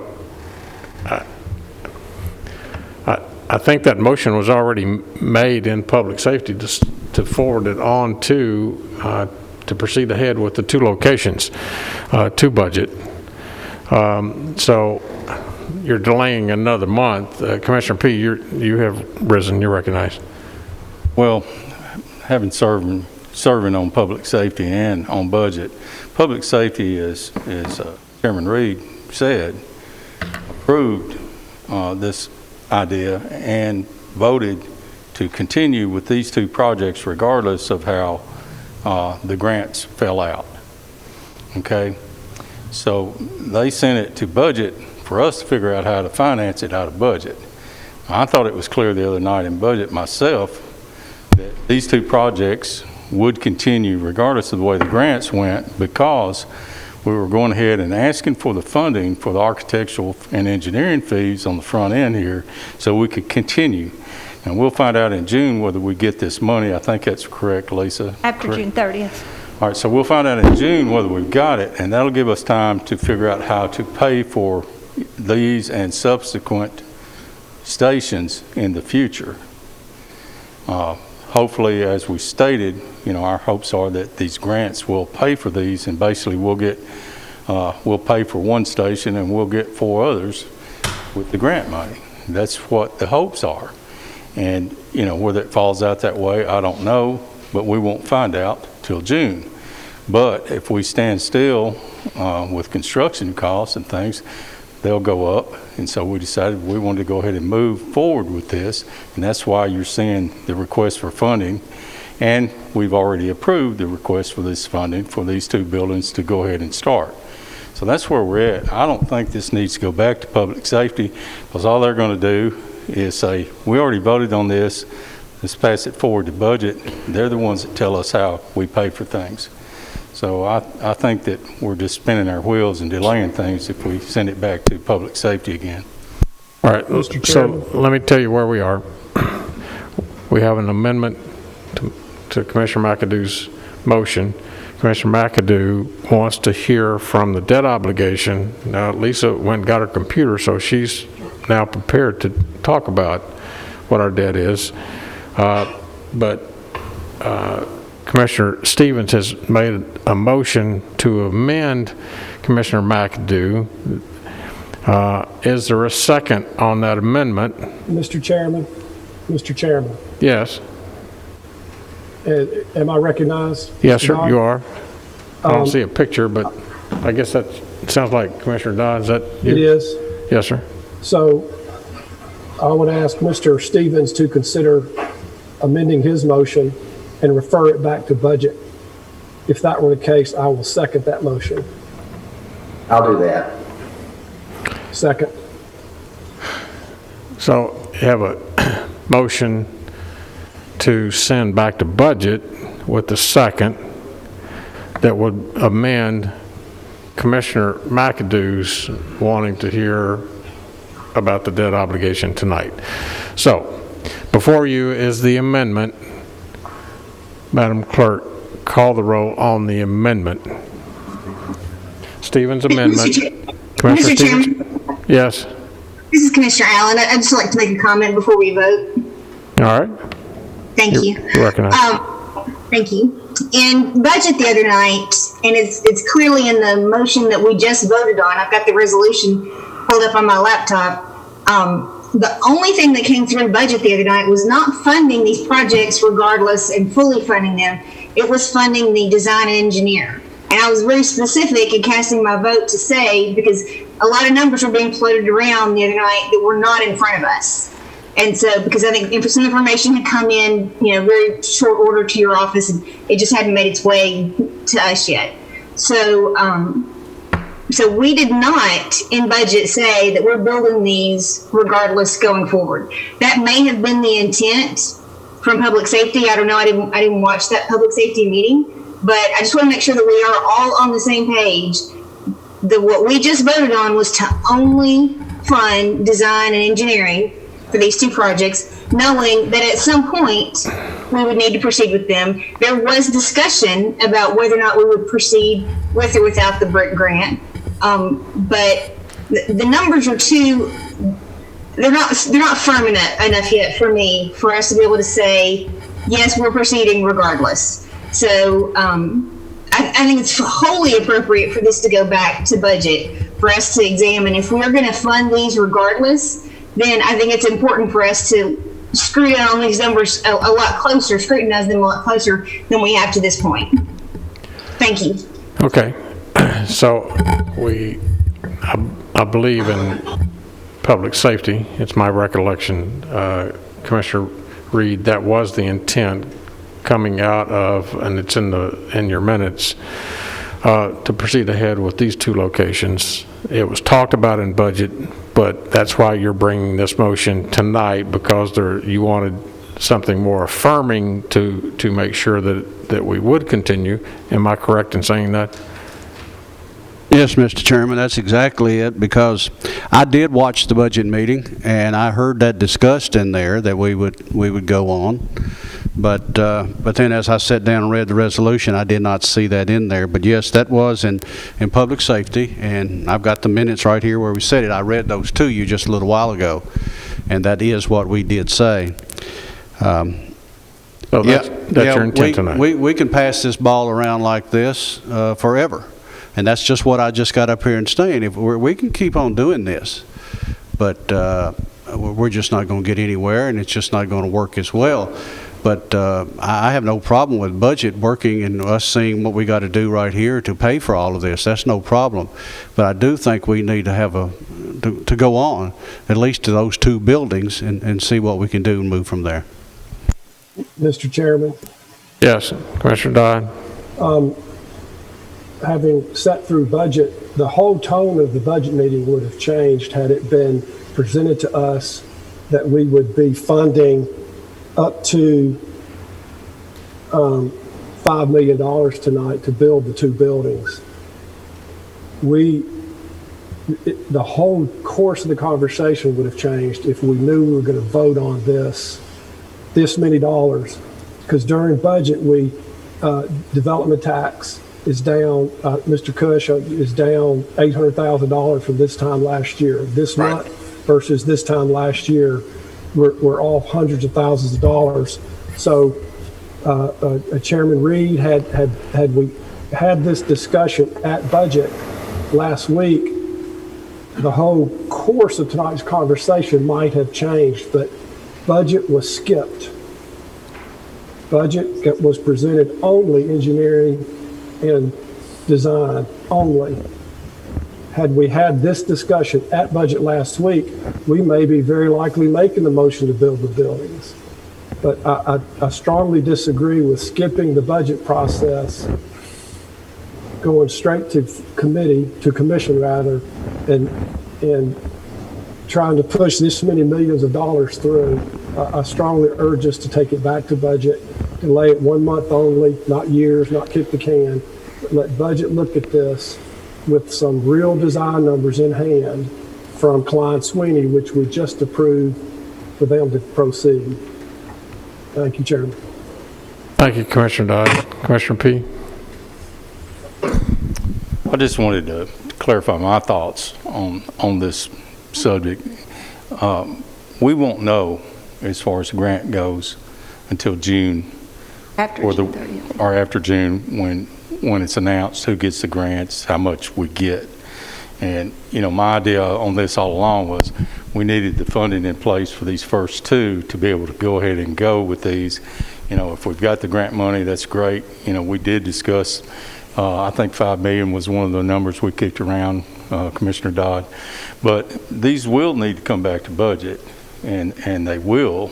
Of course, Commissioner Reed is wanting to commit us to going ahead and building these, and I agree with him. You have a question? I can comment after. But regardless of how this vote goes tonight, it will come back to budget to look at how these things would be financed. Thank you. Okay. Ms. Nolan. So there is a term with grants. It's called supplanting. You cannot supplant. You can't. If this commission says we are going to fund these in a future issue, and then we get the grant, and then we say, oh, no, we're just kidding. You fund it. I mean, there's always a problem if, let me use the COPS grant, because y'all are familiar with the COPS grant. You can't put in the budget for 10 new officers and then get a grant for 10 new officers. You will end up with 20 officers because you can't supplant that you've already approved as a direction. This is what we're going to go. So that makes me a little nervous to go towards and say we're going to do this regardless. If that becomes an issue, and then we say, okay, well, these two can't be part of the grant because you were going to do those anyway. It would be the future ones.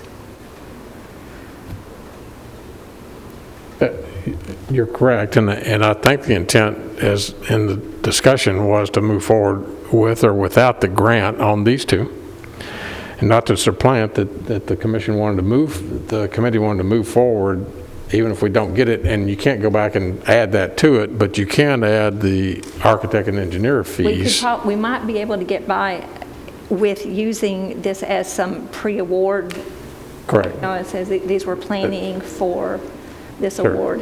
We might get some of this initial stuff covered. So in essence, you want to wait another month and where we are, you want to wait another month and go back and look at it in finance, or you want to hear from Lisa tonight where we are on our debt service and continue to move forward. So we do have an amendment on the motion that's before us.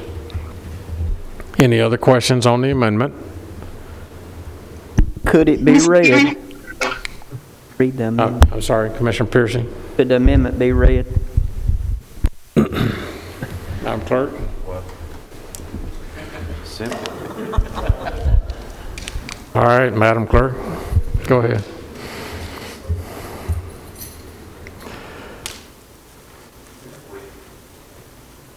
Turn your mic on. The button over there. Speak a little higher.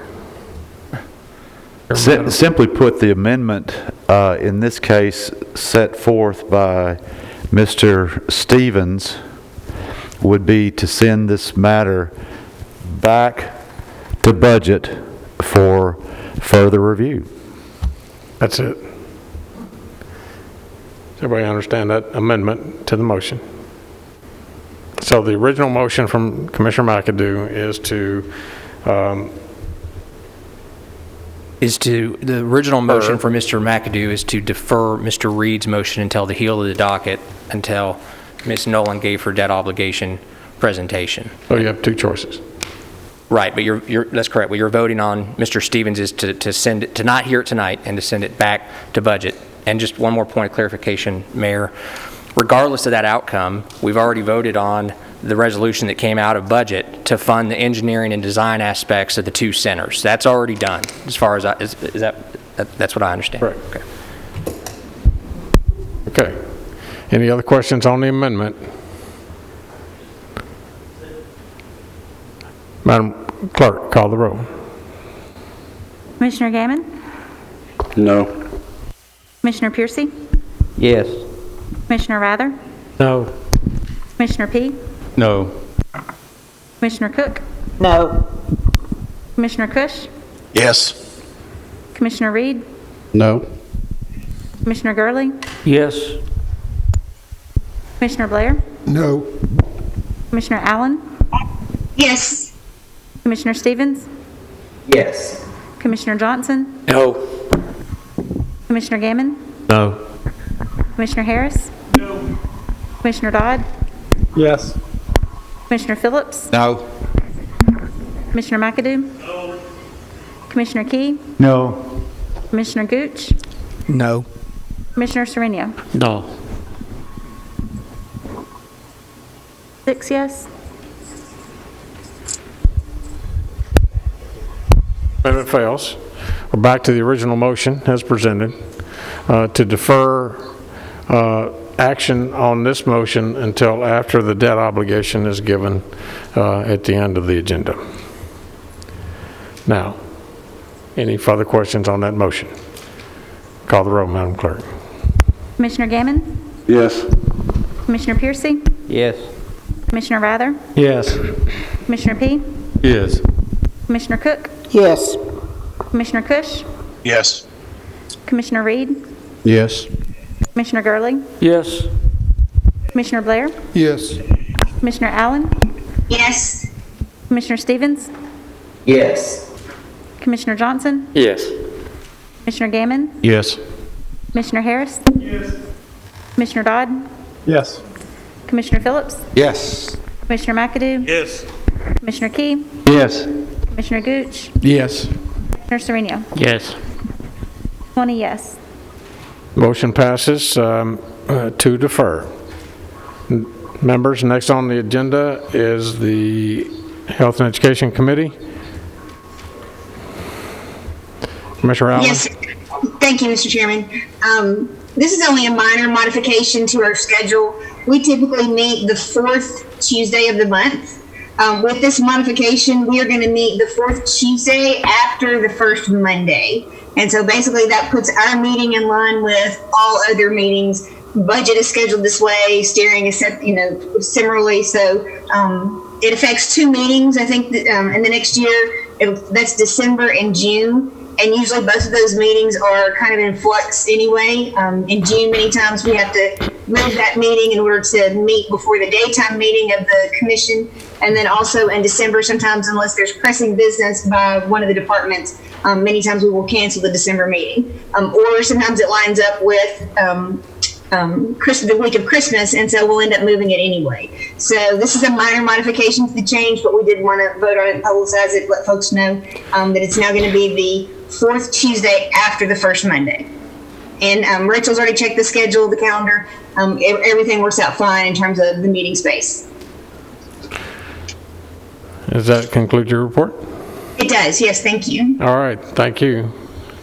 Mark your calendar, fourth Tuesday after the first Monday. Property Management Committee, November meeting change, Commissioner McAdoo. Yes, due to the Thanksgiving holiday, Property Management Committee decided to change the meeting date to November the 19th at 5:30 p.m. And that's just for this 1 month. Now, we may have to come back in December and make another change for Christmas, but we decided to hold off on it to see if we were going to have a meeting in December anyway on the schedule. So right now, we just want to change in November change to November the 19th at 5:30 p.m. due to the Thanksgiving holiday. All right, duly noted. November 19th, 2020, 5:30, Property Management. Next is Public Safety Committee, EMS Interlocal Agreement. Chairman Reed. Thank you, Mr. Chairman. Yes, it's me again. But Commissioners, this is something I think that's very important, and I hope you've had an opportunity. I think each one of you was sent a copy of this interlocal cooperation agreement. All of you, I think, are pretty much aware of how this has been an interesting few months in what the county and the city of Murfreesboro have gone through in dealing with this. I want to give some, I guess you could say, some congratulations to our Public Safety Director, Chris Clark, sitting back here, our Emergency Director, Carl Hudgens, with our ambulance service, as they both have shown professionalism in what they have done, working with the city, working with those on the ground. They have gone through this, trying to show exactly the professionalism of our ambulance service and how well it is and how well it does. And I'm very proud of those two individuals and how they went about doing this and working through this as we've gone about this in some very interesting situations.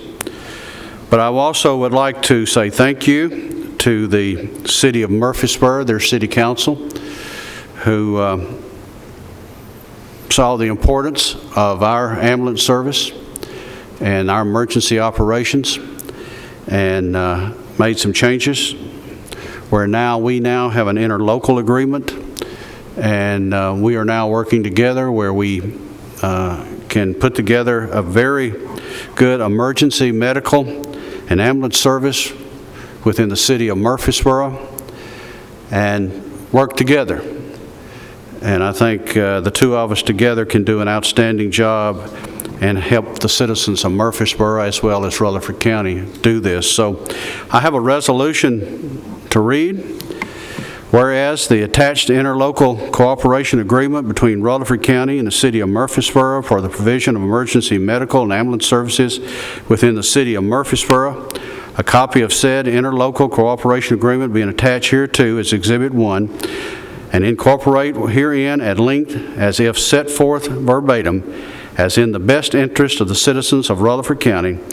Now therefore be it resolved by the Rutherford County Board of Commissioners that the appropriate officials for and on behalf of Rutherford County be and hereby are authorized to enter into an executive for and on behalf of Rutherford County the interlocal cooperation agreement as presented. Resolved this 12th day of November 2020. I have a motion. We have a second. Chairman Peay. Discussion. Seeing none, call the roll, Madam Clerk. Commissioner Gammon? Yes. Commissioner Piercy? Yes. Commissioner Rather? Yes. Commissioner Peay? Yes. Commissioner Cook? Yes. Commissioner Cush? Yes. Commissioner Reed? Yes. Commissioner Girdley? Yes. Commissioner Blair? Yes. Commissioner Allen? Yes. Commissioner Stevens? Yes. Commissioner Johnson? Yes. Commissioner Gammon? Yes. Commissioner Harris? Yes. Commissioner Dodd? Yes. Commissioner Phillips? Yes. Commissioner McAdoo? Yes. Commissioner Key? Yes. Commissioner Gooch? Yes. Commissioner Serenia? Yes. Motion passes. Thank you, Chairman Reed. I'll just make one comment. Some of these issues were going on long before I took this seat, and trying to find a common thread that both entities, the city of Murfreesboro and Rutherford County, could work together. Dr. Russ Galloway is now the medical director for both entities, who will be working with both entities of establishing proper protocols on our first responders. City Council passed this interlocal agreement last week. I'll be signing it after tonight. Theirs has already been passed by the council and signed, executed. And it took a lot of work over the years of bringing everything together, and it showed the strength of the people in Rutherford County of both these entities, from dispatch to EMS, our fire chief, our director of public safety, our director of EMS, fire chief folks and working for the city, all of his staff. Everybody came together. They finally realized that we don't need to be working against each other because we're all in the same business. bottom line is taking care of our citizens in Rutherford County, and I think we're well on our way with this interlocal agreement that you will pass here tonight. So my hat's off to you for all the hard work. I know there's been a lot of lost sleep, especially over the last several months, but finally came to fruition, and I'm just tickled that we've been able to work through this and make Rutherford County a better place with this interlocal agreement. If you would, Madam Clerk, please call the roll on the resolution. Commissioner Gammon? Yes. Commissioner Piercy? Yes. Commissioner Rather? Yes. Commissioner Peay? Yes. Commissioner Cook? Yes. Commissioner Cush? Yes. Commissioner Reed? Yes. Commissioner Gerling? Yes. Commissioner Blair? Yes. Commissioner Allen? Yes. Commissioner Stevens? Yes. Commissioner Johnson? Yes. Commissioner Gammon? Yes. Commissioner Harris? Yes. Commissioner Dodd? Yes. Commissioner Phillips? Yes. Commissioner McAdoo? Yes. Commissioner Key? Yes. Commissioner Gooch? Yes. Commissioner Sereno? Yes. Motion passes. Motion passes. Item number 5, Public Works and Planning Committee, update and release of our solid waste RFP. Chairman Cush. Thank you, everybody, and good evening, Commission, friends, and neighbors. The County Attorney Christensen turned in his last updates and clarifications to Becky Caldwell the end of last week. As of Monday, November 9th, those changes were made and the final draft was posted.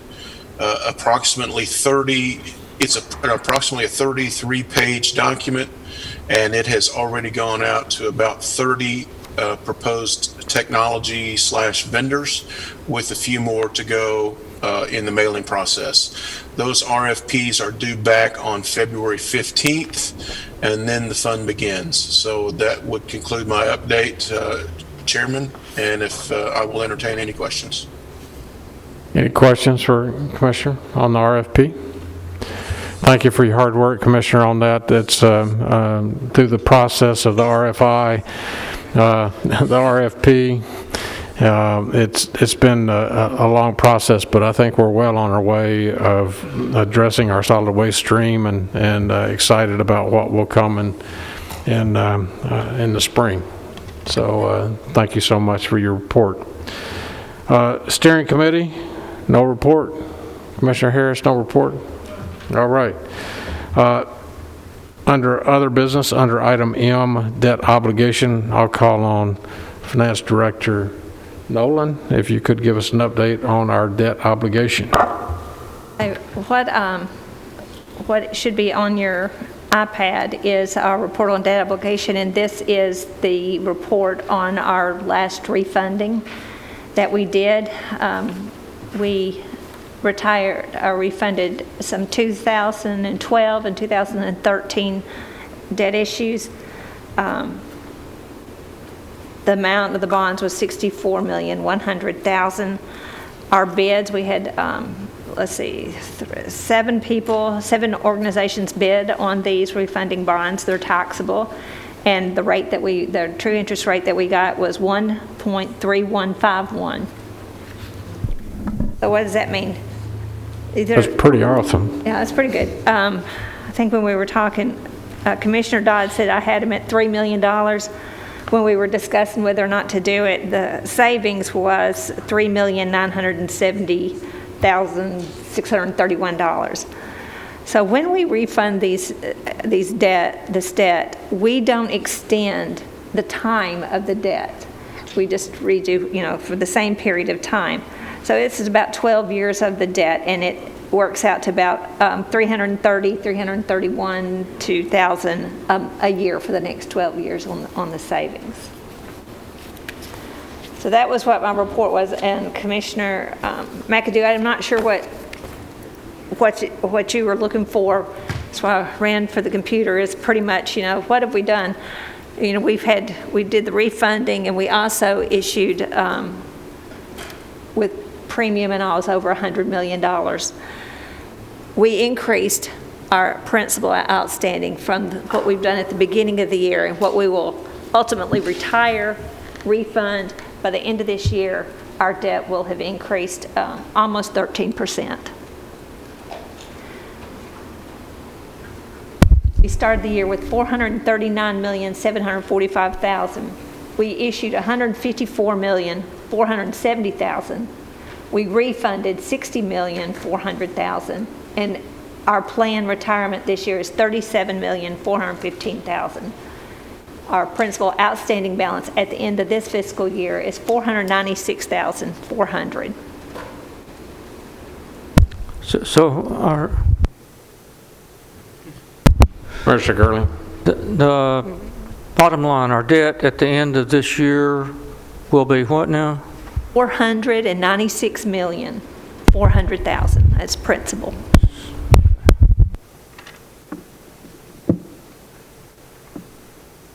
Questions? Okay. Thank you for that report. That brings us back to the last item of the motion.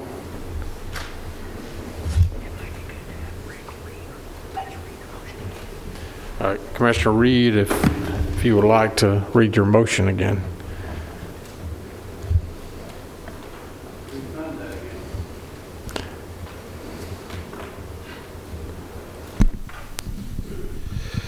With respect to the continued growth and projected population increases in our rural areas of Rutherford County over the next several years and continued drain on the infrastructure of public safety services within those areas dealing with fire and ambulance response, I move that regardless if our county is awarded or does not receive the Building Resilient Infrastructure and Communities BRIC grant to build 5 public safety buildings at Rockville, Kittrell, Amable, Christiana, and Walter Hill, that we, the Rutherford County Commission, approve to build the Rockville and Kittrell buildings over the next 18 months, and the other 3 to follow. The estimate construction cost for each building is $4,340,850,000 to be funded going into next year's budget.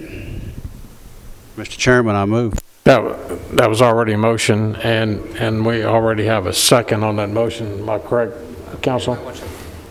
Commissioner Peay was on that second. Now, discussion. Commissioner Gurley. As you know, I'm very pro-public safety, having spent 27 years in public safety. Having spent 27 years in public safety, many of those years with TEMA and local EMA here, I kind of have some of the same questions that our finance director has. If we commit to do this, you cannot normally go back. If you commit to build something or you spend money, you can't go back and retroactively apply that to the grant. So we could be shooting ourselves in the foot in terms of these grants, were we to get these grants. My second concern is how we're going to pay for them, since this is not general funds. This is limited to situs tax, and which is development and whatever else taxes. So we're limited in terms of funds, so we're most likely, in order to come up with $8.5 million, we're going to have to borrow that money against that and hope that we have that money from that particular revenue source to pay the debt on that. That really puts us in a rock and a hard place, in my opinion, from a financial standpoint. I'm all for this. I think it should have been done. I'd like to see them all 5 built and maybe 1 or 2 more, but I think we need to plan a little bit more. This needs to go back to budget. It needs to be talked about, and as I said, the subject of a fire tax and exactly what in these facilities is applied to what taxing source. So I think that's something that needs to be defined. We've got things in these buildings that are not related to necessarily to situs tax, but there's got to be some definition of that. Pull that out and find out what revenue stream we need that this is going to have to come back from. And we don't know enough about that tonight to know. Ms. Nolan. I okay. I'm concerned on the application. And we have to apply by, it's either end of December or end of January. But part of these applications, typically, you're having to say, we need this money. Whether it's state or federal, we have to make the case of why we need the money. And if we say, that's okay, we're going to do it anyway, then we don't need the money. So that's I guess I'm asking to I don't want to get in your business, but at least let us get through the application process so we can say, we really need this. Well, I've got a question. Mr. Klein, you're here, and from a architectural and engineering, I'm going to move to suspend the rules to allow him to speak without objection. Mr. Klein, so you were authorized tonight to go ahead and start on the architecture and engineering. What would be your timeline, sir? It's going to be anywhere from 4 to 6 months. If you would, please come up and speak on the record. It'll be anywhere from 4 to 6 months on design and permitting. And then I think the track was next budget would be July, is what we've talked about. July 1 is our next budget. Yeah, so specifically with the tornado shelter piece, that is, it requires a lot of extra engineering. There's more time, more code review, but 4 to 6 months, it's a good time frame. So that really gives us some time to let budget really refine this as we head into the next year's budget and not allocate any money until we get into next year's budget. Am I correct, Lisa? This would put us about there, 6 months, and that's going to put us right around, and so we could start the planning process as we start our budget in March, which would take us on through, and we could say, here's how we're going to pay for it starting in 2021 budget. I guess I'm looking at this, if you couple everything together, whether it's a school or not. With the schools, we've given engineering design money to design it, and y'all still hadn't funded yet. Sometimes we make the schools go bid it, and after the bid, then it comes back and decide whether or not you fund it or not. Sure. So at that, as we're moving down, it's almost like when we say it's in next year's budget. Well, what is in next year's budget? Are we going to somehow couple some money out of fund balance or development tax and build one, or is the decision, we're going to bite the bullet and do all of them once we figure out how we'll pay for it and do it in a bond issue? I sure would like to get past June 30th on whether or not we have been successful in obtaining the grant. Yeah, I think it'd be important that we get through December 31st with the BRIC grant. With the application. With the application to show that we do have a need for all 5. But we are, I think, by showing the money. But by the action tonight showing that we are moving forward to fund the engineering and architecture plan, it shows that we are committed to moving in that same direction. I think it's just that it's not a pipe dream, that it's really something that we want to do. It is. And I think that will go a long way, and as whoever decides to give the grant, that we can show that, as opposed to us funding the 2 tonight. I think on the application, my understanding was we may submit 2 applications. One to show building the 5 and the construction cost, and one to show just the engineering and architecture. So part of the discussion is on that, whether you do the planning and engineering part and, phase it out. The last question that's not answered is, do all 5 then have to be done before you can submit for a second application. Okay. You know what I'm saying? I do. It's almost like, I think that's the more discussion we have to have. Do we all go in as one? Because you've got 3 years, I think, from start to finish. Yes. So 36 if we months. if we can get all 5, surely you can get it built in 3 years. Yeah, 5 contractors. Well, we can build high school in 2. 18 months is what it takes to build one, right? We could do it in 12 to 14 to build one. So what we're planning on doing is these 2 for Cottrell and Rockville and Kitchener will go into one bid to one contractor, and we'll save costs because they can handle it with, 2 supers and 1 PM opposed to 2 supers and 2 PMs. So you'll save general conditions costs. So that just makes sense. And there's really no reason to do it any different than design, bid, build, similar to what you do with your schools. And we may not get 5. We may just get 2. Correct. Mr. Chairman, I have a question for Mr. Klein, if that's appropriate. Sure. Go ahead, Commissioner. Mr. Klein, this is Mike Cush. I would assume that if we do all 5 of these, from an architectural engineering standpoint, these will all be relatively similar in nature. That being said, I'm gonna butcher. Cookie cutter is a poor description, but could we not save huge architectural fees if we made all 5 of these buildings almost identical? We've already cut that deal. Okay. Yeah, I told him, I said, I want 100% on the first one, and then we go 50% on the second, and then 25% on 3, 4, and 5. And he came back and he said, I can't do 25%, but I can do 100% on the first and 50 thereafter.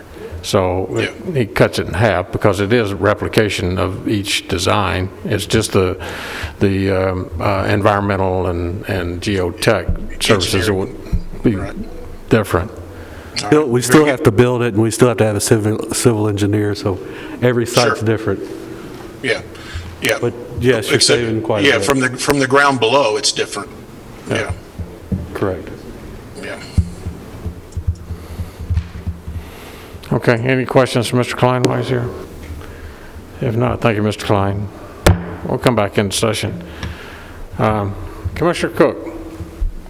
The way I'm understanding this, all this hinges on getting the grant. Is that right? Well, it depends on how you look at it, but yes, ma'am. If we don't get the grant, are we still building $4 million buildings? Well, that's... I don't like... That's what the question is. Part of this. That's what the question is at hand right now. So I may vote against it and then come up another time, may vote for it. I think the current motion that we have before us is to move forward with 2, Kittrell and Rockville. The grant. However, we don't know about the grant. And so some thought, as discussed by the amendment, is send it back to budget and try to figure out how we're going to pay for it. So we don't get, say we don't get the grant, then we're going to have to raise taxes to do some of this? And well, that's up to... I know. That's up to budget and the full commission. commission. These out. I'm just throwing this out. Yes, ma'am. Well, as suggested by Commissioner Gurley, fire tax for only those people who live in the rural areas to pay for it, or you could look at addition situs tax. Do we get 100%? I paid fire tax on my farm in Florida. It's not the first time. What, the fire tax? Fire tax. Yes, ma'am. Commissioner Peay. Well, what I want to point out is public safety and budget has done exactly what we've always told our departments to do. We need to look ahead and see what your needs are long term. Public safety has identified that we need more fire departments or fire buildings and EMS stations out in these rural areas. And this is a plan to get it done when we saw that these grants could possibly help us build this. Now, I'm just like Commissioner next door to me here, Cook, is come June and we find out we don't have the money to build these, then we're going to have to punt. And it's just like the judicial building that sat over here. The idea for how many years was it, Commissioner McAdoo? We said, we voted, we're going to build a judicial building, but we had to come up with the funding. And it's the same on these. I'm not advocating that we vote tonight to spend $22 million or whatever the cost was. You know, we voted to do the engineering and the work that needs to be done, architectural work, on these two projects. You know, that's about $500,000. You know, now whether we get the money or not at that time in June when we find out, or whatever date we find out, then we're going to have to decide if we're going to continue with these. But I think the idea, the concept is why I seconded this, is the fact that I want to plan ahead, just like we do on schools. We say, okay, we're going to need a school in Rockville, or we're going to need a school in Smyrna, or we're going to need a school over here at Plainview.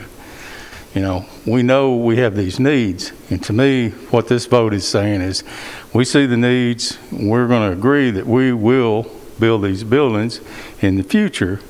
You know, well, I don't remember hearing money stuck to that motion. There is an estimate, but we don't have any hard bids on there. Once we decide, yes, we're going to build these, or no, we won't, then we'll have to have the hard decisions, which will go to budget, or where is this money going to come from? Thank you. That's not what this motion says, if I understand it right. It Right, says Carter. we will move forward. All right, stop. We will move forward within 18 months of doing this. That means we're going to have to spend $8.5 million within 18 months to build two buildings at Kittrell and Rockville. When, unlike the schools where we know where we're going to get the money, we know we're going to go issue general obligation bonds to pay for the schools. We're going to issue bonds that's paid for out of general tax revenue. These buildings it would appear that these buildings may not be able to be, I want to phrase that correctly, may not be able to be paid for out of general tax revenue, since the citizens of Smyrna, Laverne, and Murfreesboro are already taxed for their fire service. So therefore, we need to look at whether we have sufficient revenues to build these if we don't get the BRIC grant. And that's the reason it needs further study, and that's the reason, even though I would love to build all 5 of them tonight, I'm going to vote no for it, because it's a good idea, but not well thought out. Commissioner Blair. Mr. Chairman. I'm sorry. Commissioner Blair, he was standing. Clarification, Ms. Nolan, just for my own personal information. Did I understand you to say that you were concerned that if we passed this tonight and committed, although I think we all want this, but if we commit to this tonight, that could put our grant in jeopardy? That's what I'm concerned about. That really is, because we have to show that we have a need for it, and we can't pay for it in any other way. Typically, what we'll say, we can't, it's a burden because we have so much growth and we have to build so many schools, and all the general capital projects have to be on the back burner. That's kind of what we say, and, this is why we need. Commissioner Reed and then Commissioner Piercy. I understand that, but I was never given any money for looking poor. I'm sorry. But what I'm going to say here, what I looked at is we just approved a motion here to spend $537,876 to do the architectural and engineering. We're going to spend $500,000 to go ahead and do that. We've already said we're going to spend that much. And then what I'm understanding here all of a sudden, that if we don't get that grant, we've already spent $500,000. And then some don't want to go much further. That don't work for me. But as I've listened and what I want to listen here, what come out of public safety and what we actually said there is to allow permission to apply for the brick grant and move forward with the funding of the Kittrell and Rockville locations and forward to budget. And the motion passed unanimously by roll call vote. Everybody on public safety said that's what we want to do at that time. But I'm willing to change my motion to let it go to budget and let budget look at that if they want to do that. Now, somebody said that, if you'd been here and discussed this at budget other night, we might have got this done. I would have gladly have been there, but the Tennessee Health Department had me locked up in my house.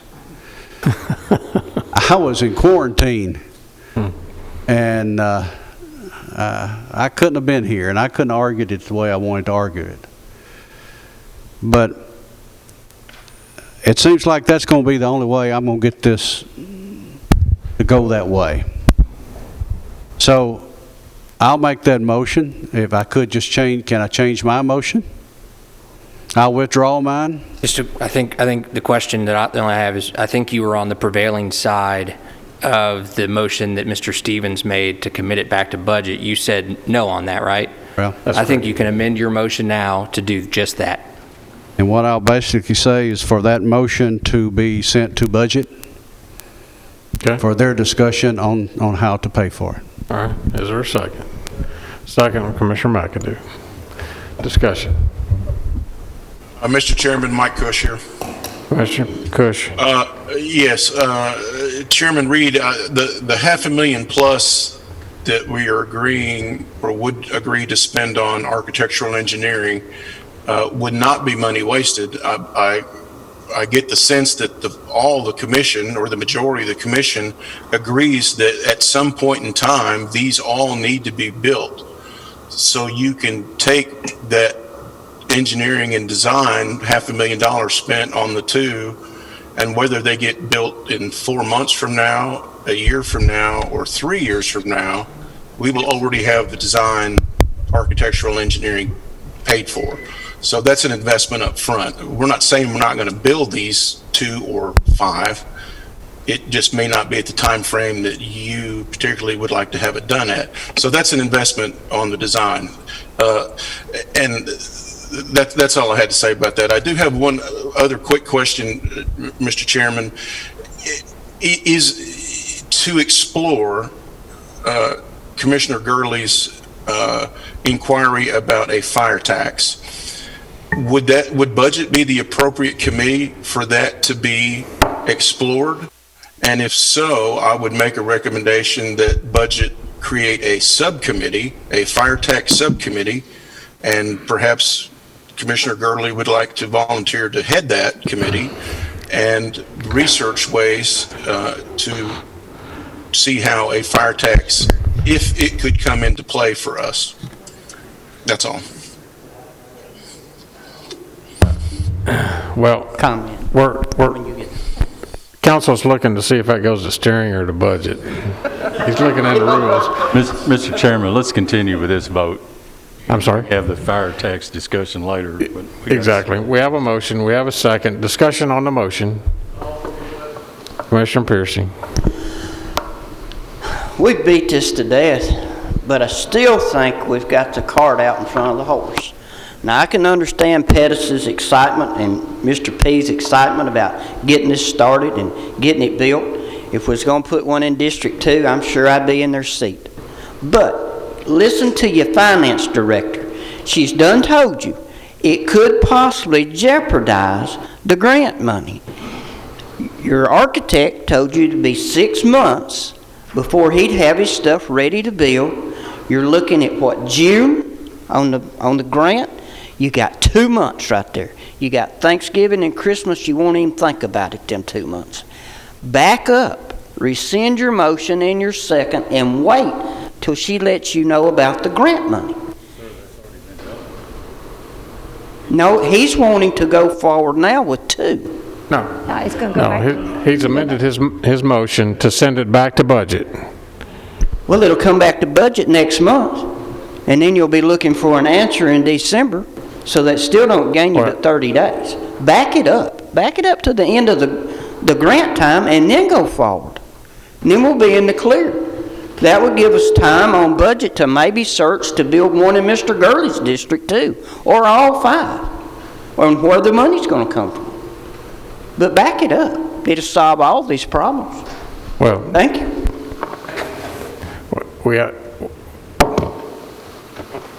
I'll make one comment on that. We don't really know. They don't tell you when the grant will, because we're in competition, we don't know when the grant will be awarded. The notice said it would be after June 30th. After June 30th. But you got to change administration. This is a federal grant. You know, you don't know when that would be awarded. So really for the last year and a half, going back to prior to Kevin Lauer was actually with CTAS. He's the one that completed that, and we were actually looking at property being donated in Rockvale by Mr. Jim Thompson. We looked at 2 different sites, and the soils were incompatible. So the commission was poised back in 17 before I got here to move forward on building a facility there, and been talked about for some time. So, you know, we're all in that period, but I think the proper position would be the motion, and budget could defer to wait till what you're talking about, Commissioner Pearcy. You know, but I think that discussion you're wanting it to continue tonight. Is that correct, Commissioner? Okay. Further discussion on the motion that's been seconded to defer to budget. Any other discussion? Call the roll, Madam Clerk. Commissioner Gammon? Yes. Pearcy? Yes. Commissioner Rather? Yes. Commissioner Peay? Yes. Commissioner Cook? Yes. Commissioner Cush? Yes. Commissioner Reed? Yes. Commissioner Gurley? Yes. Commissioner Blair? Yes. Commissioner Allen? Yes. Commissioner Stevens? Yes. Commissioner Johnson? Yes. Commissioner Gammon? Yes. Commissioner Harris? Yes. Commissioner Dodd? Yes. Commissioner Phillips? Yes. Commissioner McAdoo? Commissioner Key? Yes. Commissioner Gooch? Yes. Commissioner Serena? Yes. Motion passes. Motion passes. So that will be referred back to budget to address that, Commissioner Peay, with your committee. So, Commissioner Key, welcome to the County Commission. You saw good government at work tonight. We did well, but you know that's what we do. You know, we everybody has an opinion. We work it out, and so we'll do the right things in moving this county forward. That brings us to the last item: statements and announcements. Anybody cooking ham or pancakes? Anything? Commissioner Blair? Mr. Chairman, prior to the commission meeting, the newly formed Rutherford County Coffee Committee met with Chairman McAdoo, Mr. Gurley, and myself, and I have been instructed by the committee to, out of our personal funds, to purchase a Keurig to go into the break room, because many of us would like to have coffee and don't want to fix a complete pot.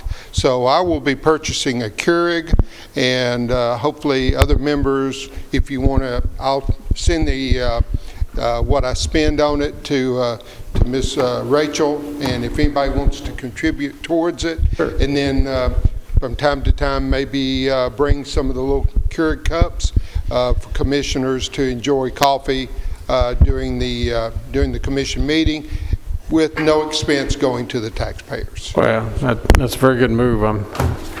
Yes, sir. Everybody wants a cup of coffee. All right, that sounds great. Statements and announcements. Who's next? All right, we'll go down here. Commissioner Gammon.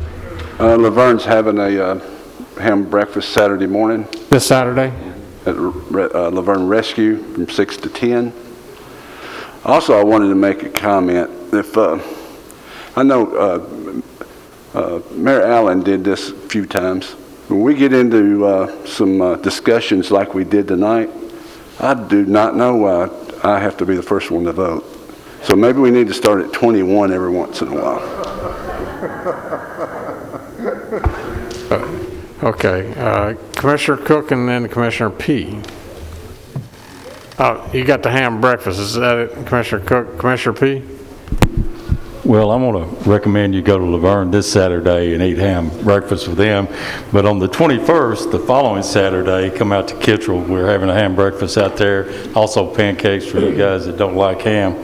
But that'll be Saturday, November 21st from 6 to 10. Thank you. All right. Statements and announcements. Commissioner Reed. Would like to invite everybody out to Rockville this Saturday. We got the Rockville Rulton Club's turkey shoot. So after you get through eating all this country ham around the county, come out there and see if you can win one. And we're shooting for country hams, we're shooting for turkeys, and we're also in the process of shooting for slabs of bacon. So I'd like for you to come out and try your luck out there and see if you can take home your Thanksgiving dinner. It starts at 10 o'clock at the community center. Okay. You can bring your own shotgun. Commissioner Phillips, you going to say something? I just have a really quick question. I asked it last month and I realized it was premature, but I understand we have applications coming in for District 6. And is there some type of a timetable or a process put into place where we will know as commissioners what will be happening over the next few weeks? Commissioner Harris. The steering committee is taking applications. We will be discussing them. Right now we have 11. So we will be meeting with them on the first Monday of the month, and we will have a recommendation. Now let me back up on that. Since there's so many of them, and I feel like we're going to have a lot of questions, then I might delay that till the next one as well. That would be up to voting. I mean, that'll be up to the steering committee, but I feel like we need to be very thorough with our questions and our looking for a new commissioner. So, and also, if any of you commissioners would want to email me, have any questions that you'd like to be heard, send the email to me and I will send out a list of the questions that we are going to offer them as well. What's the deadline? It used to be a week in advance.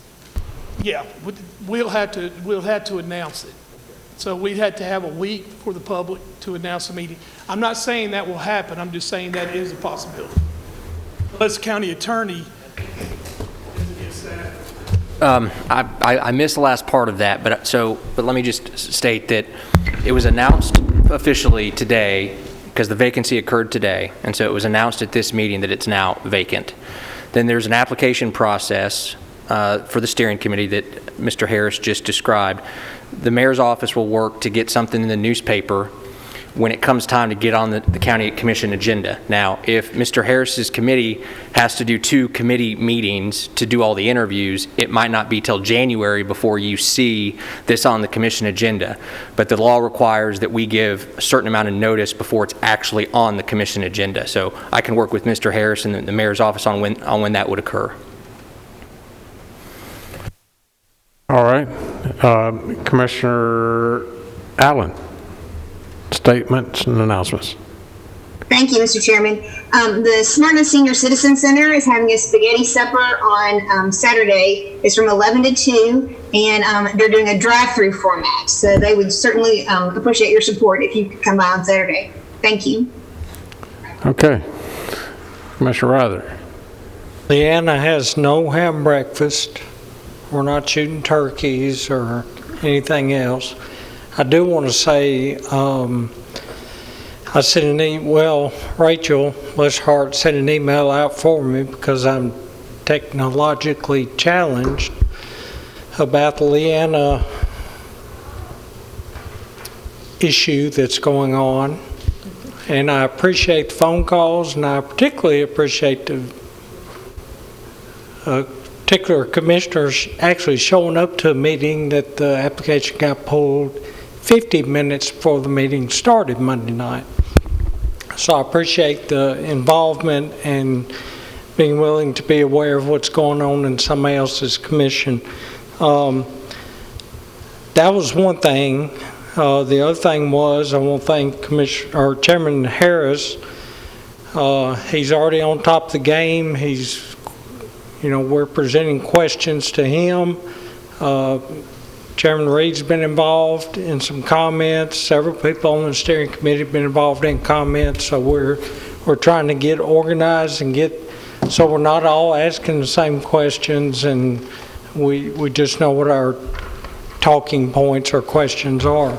The main thing I wanted to say was, before I came in tonight, I got here a little early, and I've noticed this my whole life growing up here. I would see people taking pictures of different monuments and plaques around the square. So tonight I saw 2 ladies and a gentleman taking pictures, everything around the square. You walked right past them at one point. And I sat there for 5 minutes trying to talk myself out of it, and I couldn't. So I just got out and walked over there to them. I had to meet them. I had to know the story. Why are you here taking pictures in Rutherford County? They're from Texas. Their daughter's friend or something moved up here years and years ago and finally talked this young lady into moving up here. And now she's trying to talk her parents into moving up here. So that was her parents out there with her for the first time in Rutherford County. And they love this place. They've been to so many other places, and they could not say enough good about what they saw in Rutherford County. And the square, with it being lit up and there was music playing, and I did too. It kind of touched my heart just listening to the music, being on this beautiful historic square. And I think they're going to move here. Maybe a little more fire tax or development tax or whatever, but they're going to move here. And the reason I say that is to say that I want to say there's those that came before us, but all of y'all came before me. Well, most of you did. But there are others like Joe Frank Jernigan, and so many others before us, even before Mayor Ketron, Mayor Burgess, Allen. They made that possible. And today, we make that possible. And I am so proud to be a part of this county and this legislative body that people really appreciate, that we don't really know they appreciate it, and they love this county the first time they step foot on the square. And I just appreciate all of y'all, everybody that works to make that happen. This is a wonderful county, and I know we, kind of get sideways about certain issues, but what a wonderful place to argue and fuss and come together and agree sometimes, and we make things happen, and we make this county what it is, along with so many other people, our employees. You talk about Chris Clark and Hudgens back there. It's hard to believe Hudgens makes this county a better place, but he really does. That's a joke. But I'm just so proud to be a part of this county, and I'm thankful for everybody else that's involved in that. Thank you, Commissioner, for those inspiring words, and that's really good news to hear that they are falling in love with it. They're over 55, they might buy a place out on 96. So, we do have a lot to be proud of, and the square is really becoming vibrant with everything that's going on, and it's a beautiful place to be. We're just glad to be part of it, and all of us are, and we should all be proud. So, anything else to come for us? That was left over from the census. That was bought with your census dollars, and those were left over, so take it and use it for whatever you want to use it. Anything else to come before the body tonight for the good of the order? Have a motion to adjourn. We are adjourned.